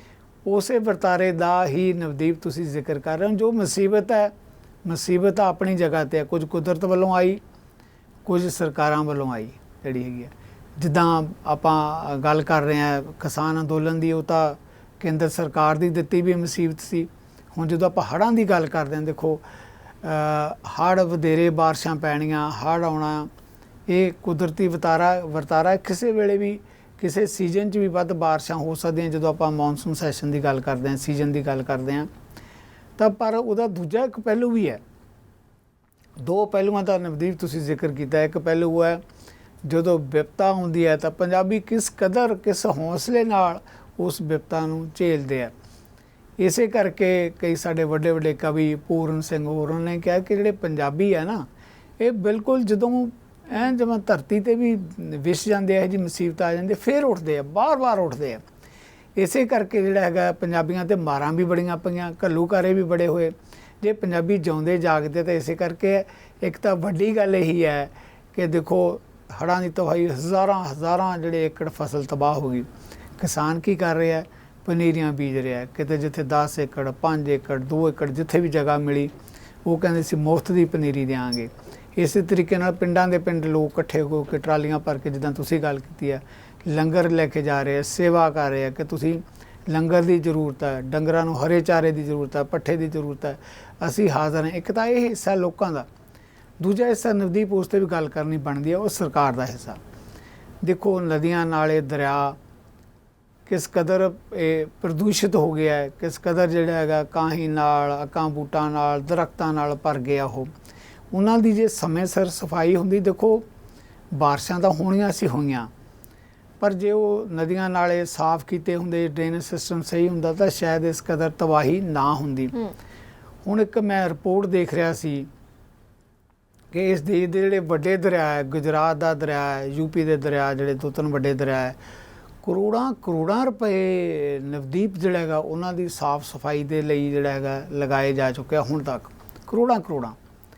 ਇਸ ਦੇ ਬਾਵਜੂਦ ਵੀ ਨਾ ਗੁਜਰਾਤ ਵਾਲਾ ਦਰਿਆ ਸਾਫ਼ ਹੋਇਆ, ਨਾ ਗੰਗਾ ਵਾਲਾ ਜਿਹੜਾ ਯੂਪੀ ਵਾਲਾ ਦਰਿਆ ਸਾਫ਼ ਹੋਇਆ। ਉਹਨਾਂ 'ਚ ਪੋਲਿਊਸ਼ਨ ਅੱਗੇ ਨਾਲੋਂ ਵੀ ਵੱਧ ਗਿਆ। ਅਤੇ ਫਿਰ ਜਦੋਂ ਇੱਦਾਂ ਦਾ ਪਾਣੀ ਆਉਂਦਾ ਪਹਾੜਾਂ ਤੋਂ, ਹੜ੍ਹਦਾ ਹੇਠਾਂ, ਤਾਂ ਫਿਰ ਹੁਣ ਸਾਡੇ ਗੁਆਂਢ ਦੀ ਗੱਲ ਹੀ ਆਪਾਂ ਕਰਦੇ ਹਾਂ, ਚੰਡੀਗੜ੍ਹ ਦੇ ਨਜ਼ਦੀਕ ਦੇ ਘੱਗਰ ਨਿਕਲਦਾ। ਆਪਾਂ ਸਾਰਿਆਂ ਨੂੰ ਪਤਾ ਕਿਸ ਕਦਰ ਘੱਗਰ ਤਬਾਹੀ ਕਰ ਰਿਹਾ। ਹੁਣ ਕਿੰਨੀਆਂ ਸਰਕਾਰਾਂ ਗਈਆਂ, ਕਿੰਨੀਆਂ ਸਰਕਾਰਾਂ ਆਈਆਂ। ਹੁਣ ਵਾਲੀ ਸਰਕਾਰ ਦੇ ਮੁੱਖ ਮੰਤਰੀ ਥੋੜ੍ਹੇ ਨਵੇਂ ਆਏ ਆ, ਜ਼ਿਆਦਾ ਉਤਸ਼ਾਹ 'ਚ ਕਹਿ ਦਿੰਦੇ ਆ। ਉਹਨਾਂ ਨੇ ਪਹਿਲਾਂ ਹੀ ਕਹਿਤਾ ਕਿ ਸਾਡੇ ਤਾਂ ਸਾਰਾ ਸਿਸਟਮ ਸਹੀ ਹੈ, ਸਾਰੇ ਦਰਿਆ ਸਾਫ਼ ਹੈ। ਪਤਾ ਤਾਂ ਹੁਣ ਲੱਗਦਾ ਨਾ ਭਾਈ ਸਾਹਿਬ ਨੂੰ, ਜਦੋਂ ਸਾਰਾ ਪੰਜਾਬ ਹੜਿਆ ਪਿਆ, ਫਿਰ ਹੁਣ ਵੀ ਇਹੀ ਗੱਲ ਕਹੀ ਜਾਂਦੇ ਆ ਕਿ ਮੈਂ ਪੈਸੇ ਦਾ ਹਰੇਕ ਨੂੰ ਜਿਹੜਾ ਹਿਸਾਬ ਕਿਤਾਬ ਦੇਊਂਗਾ, ਜਿੱਥੇ ਨੁਕਸਾਨ ਹੋਇਆ ਭਰਪਾਈ ਕਰੂੰਗਾ। ਪੰਜਾਬ ਸੰਕਟ 'ਚ ਹੈ। ਇਹ ਤੋਂ ਪਹਿਲਾਂ ਜਿੱਥੇ ਗੜੇਮਾਰੀ ਹੋਈ, ਗੜੇਮਾਰੀ ਦਾ ਹਿਸਾਬ ਕਿਤਾਬ ਤਾਂ ਭਾਈ ਸਾਹਿਬ ਵੱਲੋਂ ਜੇ ਦਿੱਤਾ ਨਹੀਂ ਗਿਆ। ਹੁਣ ਜਿਹੜੀ ਹਜ਼ਾਰਾਂ ਏਕੜ ਫਸਲ ਤਬਾਹ ਹੋ ਗਈ। ਦੂਜੇ ਪਾਸੇ ਕੇਂਦਰ ਵੀ ਜ਼ਿੰਮੇਵਾਰ ਹੈ। ਨਵਦੀਪ, ਕੱਲੀ ਆਪਾਂ ਪੰਜਾਬ ਦੀ ਗੱਲ ਨਾ ਕਰੀਏ, ਕੇਂਦਰ ਕੋਲੋਂ ਤੇ ਪੰਜਾਬ ਸੰਕਟ 'ਚ ਹੈ।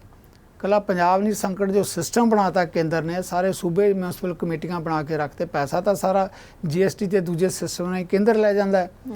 ਤਾਂ ਕੇਂਦਰ ਮਤਲਬ ਇਹ ਨਹੀਂ ਦੇਖਦਾ ਕਿ ਵੀ ਇੱਥੇ ਜ਼ਿਆਦਾ ਪੈਸੇ ਦੀ ਜ਼ਰੂਰਤ ਹੈ। ਉਹ ਪੈਸਾ ਭੇਜਦਾ, 4 ਦਿਨਾਂ ਬਾਅਦ ਹੀ ਉਹ ਕਹਿਣਾ ਸ਼ੁਰੂ ਕਰ ਦਿੰਦਾ ਜੀ ਪੈਸਾ ਲੱਗਿਆ ਕਿ ਨਹੀਂ ਲੱਗਿਆ। ਹੁਣ 4 ਦਿਨਾਂ ਬਾਅਦ ਪੈਸਾ ਇਹ ਤਾਂ ਹੈ ਨਹੀਂ ਕਿ ਸਤਲੁਜ ਦਰਿਆ 'ਚ ਰੁੜ ਗਿਆ ਤੇ ਦੱਸ ਦੇਣਗੇ। ਆਖਰਕਾਰ ਸਿਸਟਮ ਹੈ ਹੇਠਾਂ ਤੱਕ ਡਿਸਟਰੀਬਿਊਸ਼ਨ ਦਾ ਜਾਂ ਹੋਰ।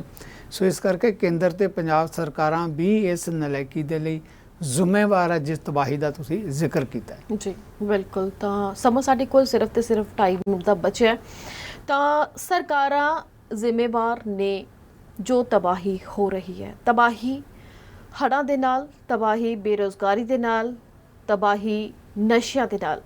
2-2.5 ਮਿੰਟ ਦੇ ਵਿੱਚ ਗੱਲ ਨਹੀਂ ਪੂਰੀ ਹੋਣੀ, ਪਰ ਗੱਲ ਕਰਨੀ ਬਣਦੀ ਹੈ, ਕਿਉਂਕਿ ਨਸ਼ਿਆਂ ਨੇ ਕਿਸ ਹੱਦ ਤੱਕ ਸਾਡੇ ਪੰਜਾਬ ਦੀ ਨੌਜਵਾਨੀ ਨੂੰ ਨਗੇੜ ਲਿਆ, ਇਹ ਸਭ ਕੁਝ ਜਗ ਜ਼ਾਹਿਰ ਹੈ। ਕੱਲੇ ਮੁੰਡੇ ਹੀ ਨਹੀਂ, ਕੁੜੀਆਂ ਵੀ ਇਹਨਾਂ ਨਸ਼ਿਆਂ ਦਾ ਸ਼ਿਕਾਰ ਹੋ ਰਹੀਆਂ ਨੇ। ਘਰ ਦੇ ਵਿੱਚ ਨਸ਼ਾ ਵਿਕ ਰਿਹਾ, ਘਰ ਦੇ ਵਿੱਚ ਨੌਜਵਾਨ ਨਸ਼ਾ ਕਰ ਰਹੇ ਨੇ। ਹਰ ਦੂਜੇ ਜਾਂ ਤੀਜੇ ਦਿਨ ਅਖਬਾਰਾਂ ਦੇ ਵਿੱਚ ਤਸਵੀਰਾਂ ਛਪਦੀਆਂ ਨੇ ਕਿ ਕਿਵੇਂ ਸਰਿੰਜ ਬਾਂਹ ਦੇ ਵਿੱਚ ਲੱਗੀ ਹੋਈ ਰਹਿ ਗਈ, ਕਿ ਨੌਜਵਾਨ ਮੁੰਡੇ ਦੀ ਮੌਤ ਕਿਸ ਹਿਸਾਬ ਦੇ ਨਾਲ, ਹੱਥਾਂ 'ਚ ਚੂੜੇ ਪਾਏ ਹੁੰਦੇ ਨੇ। ਸੋਹਣੀਆਂ ਮੁਟਿਆਰਾਂ ਸੜਕਾਂ ਤੇ ਡਿੱਗਦੀਆਂ ਹੋਈਆਂ, ਰੇਂਗਦੀਆਂ ਹੋਈਆਂ ਨਜ਼ਰ ਆਉਂਦੀਆਂ ਨੇ। ਉਹਨਾਂ ਨੂੰ ਦੇਖ ਕੇ ਰੂਹ ਕੰਡੇ ਖੜੇ ਹੁੰਦੇ ਨੇ। ਤਾਂ ਲੂਹ ਕੰਡੇ ਇੰਨੇ ਜ਼ਿਆਦਾ ਖੜੇ ਹੁੰਦੇ ਨੇ ਕਿ ਲੱਗਦਾ ਕਿ ਇਹਨਾਂ ਨੂੰ ਕੌਣ ਮੱਤ ਦੇਵੇ, ਕੌਣ ਹੈ ਜੋ ਨਸ਼ੇ ਨੂੰ ਰੋਕੇ। ਪੰਜਾਬ ਸਰਕਾਰ ਜਦੋਂ ਸੱਤਾ ਦੇ ਵਿੱਚ ਆਈ, ਇੱਕ ਨੰਬਰ ਜਾਰੀ ਕੀਤਾ ਗਿਆ ਕਿ ਜਿੱਥੇ ਵੀ ਨਸ਼ਾ ਵਿਕ ਰਿਹਾ ਹੈ, ਤੁਹਾਡਾ ਜਿਹੜਾ ਨਾਮ ਨਹੀਂ ਲਿਆ ਜਾਏਗਾ, ਤੁਹਾਡਾ ਅਤਾ ਪਤਾ ਨਹੀਂ ਦੱਸਿਆ ਜਾਏਗਾ। ਤੁਸੀਂ ਸਿਰਫ ਇਹ ਦੱਸਣਾ ਹੈ ਕਿ ਕਿਹੜਾ ਬੰਦਾ ਜਿਹੜਾ ਤੁਹਾਡੇ ਏਰੀਆ ਦੇ ਵਿੱਚ ਨਸ਼ਾ ਵੇਚ ਰਿਹਾ। ਬਹੁਤ ਸਾਰੇ ਲੋਕਾਂ ਨੇ ਕੰਪਲੇਂਟ ਕੀਤੀਆਂ, ਕਿਤੇ ਨਾ ਕਿਤੇ ਕਾਰਵਾਈ ਜ਼ਰੂਰ ਹੋਈ ਹੋਊਗੀ, ਇਹ ਨਹੀਂ ਕਹਿੰਦੇ ਵੀ ਨਹੀਂ ਹੋਈ ਹੋਊਗੀ, ਪਰ ਜਿਸ ਹਿਸਾਬ ਦੇ ਨਾਲ ਨਸ਼ਾ ਵਿਕ ਰਿਹਾ ਉਸ ਹਿਸਾਬ ਦੇ ਨਾਲ ਕਾਰਵਾਈ ਨਹੀਂ ਕੀਤੀ ਗਈ। ਲੱਗਦਾ ਕਿ ਜਿਸ ਮਾਮਲੇ ਦਾ ਤੁਸੀਂ ਦੇਖੋ ਜ਼ਿਕਰ ਕਰ ਰਹੇ ਹੋ ਕਿ ਜਿਸ ਹਿਸਾਬ ਨਾਲ ਨਸ਼ਾ ਵਿਕ ਰਿਹਾ ਜਾਂ ਜੋ ਕੁਝ ਵਰਤਾਰਾ ਹੈਗਾ ਨਾ, ਆਪਾਂ ਸਮੇਂ ਦੇ ਲਿਹਾਜ਼ ਨਾਲ ਜੇ ਜ਼ਿਕਰ ਕਰੀਏ ਇਸ ਮੁੱਦੇ ਦਾ, ਅੱਜ ਇਤਫਾਕ ਦੀ ਗੱਲ ਆਪਾਂ ਮਨੀਪੁਰ ਦੀ ਗੱਲ ਕੀਤੀ ਹੈ, ਆਪਾਂ ਹੜ੍ਹਾਂ ਦੀ ਗੱਲ ਕੀਤੀ ਹੈ, ਸਾਰੀਆਂ ਜਿਹੜੀਆਂ ਹੈਗੀਆਂ ਇੱਕ ਨਿਰਾਸ਼ ਕਰਨ ਵਾਲੀਆਂ ਗੱਲਾਂ ਹੈਗੀਆਂ। ਨਸ਼ਿਆਂ ਦੀ ਗੱਲ ਵੀ ਜੇ ਆਪਾਂ ਕਰਦੇ ਹਾਂ, ਪਰ ਇਹ ਤਾਂ ਸਹੀ ਹੈ ਕਿ ਸਰਕਾਰਾਂ ਦੇ ਲਿਹਾਜ਼ ਨਾਲ ਜੋ ਸਰਕਾਰਾਂ ਨੇ ਕੀਤਾ ਉਹ ਤਾਂ ਸਵਾਲ ਉੱਠਦੇ ਹੀ ਉੱਠਦੇ ਆ। ਪਰ ਨਵਦੀਪ ਇੱਕ ਨਾ ਇਹ ਸਾਰੇ ਇਸ਼ੂ ਦੇ ਤੇ ਆਪਾਂ ਜਾਂਦੇ ਜਾਂਦੇ ਇੱਕ ਪੋਜ਼ਿਟਿਵ ਗੱਲ ਵੀ ਆਪਾਂ ਦਰਸ਼ਕਾਂ ਦੇ ਲਈ ਜ਼ਰੂਰ ਕਰਨੀ ਮੈਂ ਚਾਹਾਂਗਾ। ਉਹ ਇਹ ਹੈ ਕਿ ਜਿਹੜੇ ਪੰਜਾਬੀਆਂ ਨੂੰ ਨਸ਼ੇੜੀ ਕਿਹਾ ਜਾਂਦਾ ਹੈ, ਜਿਹੜੇ ਸਾਡੇ ਨੌਜਵਾਨਾਂ ਨੂੰ ਨਸ਼ੇੜੀ ਕਿਹਾ ਜਾਂਦਾ ਹੈ, ਉਹੀ ਨੌਜਵਾਨਾਂ ਦੀ ਬਹੁਤ ਸਾਰੀਆਂ ਵੀਡੀਓ ਵਾਇਰਲ ਹੋ ਰਹੀਆਂ। ਆਪਾਂ ਹੁਣ ਹੜ੍ਹਾਂ ਦੀ ਗੱਲ ਕਰਕੇ ਹਟੇ ਨਾ, ਉਹ ਵੀਡੀਓ ਕੀ ਕਹਿੰਦੀਆਂ, ਉਹ ਕਹਿੰਦੇ ਦੇਖੋ ਜੀ ਸਾਨੂੰ ਕਿਹਾ ਜਾਂਦਾ ਹੈ ਕਿ ਅਸੀਂ ਨਸ਼ੇੜੀ ਹਾਂ, ਪੰਜਾਬੀ ਨਸ਼ਾ ਕਰਦੇ ਆ, ਪੰਜਾਬੀ ਨੌਜਵਾਨ ਨਸ਼ਾ ਕਰਦੇ ਆ। ਉਹੀ ਪੰਜਾਬੀ ਆ, ਉਹ ਬੱਚਿਆਂ ਨੇ ਕਿਸੇ ਨੇ ਨਿੱਕਰਾਂ ਪਾਈਆਂ, ਕਿਸੇ ਨੇ ਇੱਦਾਂ ਹੀ ਸਾਫੇ ਜਿਹੇ ਬਲੇ ਵੇ ਆ, ਕਿਸੇ ਨੇ ਬਨੈਣ ਪਾਈ ਹੈ, ਕਿਸੇ ਨੇ ਕਮੀਜ਼ ਪਾਇਆ, ਲੱਗੇ ਵੇ ਆ, ਕੋਈ ਕਿਸੇ ਨਾਲੇ 'ਚ ਖੜਾ ਹੈ, ਕਿਸੇ ਦਰਿਆ 'ਚ ਖੜਾ ਹੈ, ਕਿਸੇ ਹੋਰ ਇੱਦਾਂ ਬੰਨ੍ਹ ਦੇ ਉੱਤੇ ਖੜਾ ਹੈ। ਵੱਡੀ ਪੱਧਰ 'ਤੇ ਜਿਸ ਕਦਰ ਜਿਹੜੀ ਇੰਤਜ਼ਾਮ ਕਰ ਰਿਹਾ ਹੈ ਪੰਜਾਬ। ਮੈਂ ਇਸੇ ਕਰਕੇ ਕਹਿਣਾ ਕਿ ਪੰਜਾਬ ਨੂੰ ਕੁਝ ਫੋਰਸ ਤਬਾਹ ਕਰਨ ਦੀ ਕੋਸ਼ਿਸ਼ ਵੀ ਕਰਦੀਆਂ, ਪਰ ਪੰਜਾਬ ਦਾ ਇੱਕ ਪੋਜ਼ਿਟਿਵ ਪਹਿਲੂ ਵੀ ਹੈ ਕਿ ਪੰਜਾਬ ਫਿਰ ਵੀ ਜਿਉਂਦਾ ਜਾਗਦਾ ਪੰਜਾਬ ਹੈ। ਜਿਹੜੇ ਨੌਜਵਾਨ ਹੈ ਉਹ ਅੱਜ ਵੀ ਸੁਨੇਹਾ ਦੇ ਰਹੇ ਕਿ ਨਸ਼ਿਆਂ ਦੀ ਗੱਲ ਜ਼ਰੂਰ ਹੈ, ਪਰ ਅਸੀਂ ਜਿਉਂਦੇ ਜਾਗਦੇ ਪੰਜਾਬ ਦਾ ਸੁਨੇਹਾ ਦਿੰਦੇ ਹਾਂ। ਉਹਨਾਂ ਨੌਜਵਾਨਾਂ ਨੂੰ ਵੀ ਸਲੂਟ ਹੈ। ਜੀ ਬਿਲਕੁਲ। ਸਿੱਧੂ ਸਾਹਿਬ ਤੁਹਾਡਾ ਬਹੁਤ ਬਹੁਤ ਧੰਨਵਾਦ। ਬਹੁਤ ਵਧੀਆ ਸਲੀਕੇ ਦੇ ਨਾਲ ਤੁਸੀਂ ਸਾਰੇ ਹੀ ਸਵਾਲਾਂ ਦੇ ਜਵਾਬ ਦਿੱਤੇ। ਦਰਸ਼ਕਾਂ ਦਾ ਬਹੁਤ ਬਹੁਤ ਧੰਨਵਾਦ। ਤੁਸੀਂ ਸਾਡਾ ਇਸ ਪ੍ਰੋਗਰਾਮ ਦੇ ਨਾਲ ਜੁੜਦੇ ਹੋ, ਸ਼ੁਰੂਆਤ ਤੋਂ ਲੈ ਕੇ ਅਖੀਰ ਤੱਕ ਤੁਸੀਂ ਇਸ ਪ੍ਰੋਗਰਾਮ ਨੂੰ ਦੇਖਦੇ ਹੋ। ਬਹੁਤ ਸਾਰੇ ਸੁਝਾਅ ਤੇ ਸਵਾਲ ਤੁਹਾਡੇ ਸਾਡੇ ਤੱਕ ਪਹੁੰਚਦੇ ਨੇ। ਕੋਸ਼ਿਸ਼ ਕਰਦੇ ਹੁੰਦੇ ਹਾਂ ਕਿ ਸਮਾਂ ਰਹਿੰਦੇ ਉਹਨਾਂ ਦੇ ਜਵਾਬ ਜ਼ਰੂਰ ਦਿੱਤੇ ਜਾਣ। ਸੋ ਅੱਜ ਦੇ ਇਸ ਪ੍ਰੋਗਰਾਮ ਦੇ ਵਿੱਚ ਆਨਾ ਹੀ ਜੀ। ਮਿਲਾਂਗੇ ਆਪਾਂ ਅਗਲੇ ਹਫ਼ਤੇ ਫਿਰ ਤੋਂ ਸਾਡੇ ਖਾਸ ਪ੍ਰੋਗਰਾਮ ਨਿਊਜ਼ ਬਿਹਾਈਂਡ ਨਿਊਜ਼ ਦੇ ਵਿੱਚ। ਤਦ ਤੱਕ ਲਈ ਸਾਨੂੰ ਦਿਓ ਇਜਾਜ਼ਤ। ਸਤਿ ਸ਼੍ਰੀ ਅਕਾਲ। ਸਤਿ ਸ਼੍ਰੀ ਅਕਾਲ।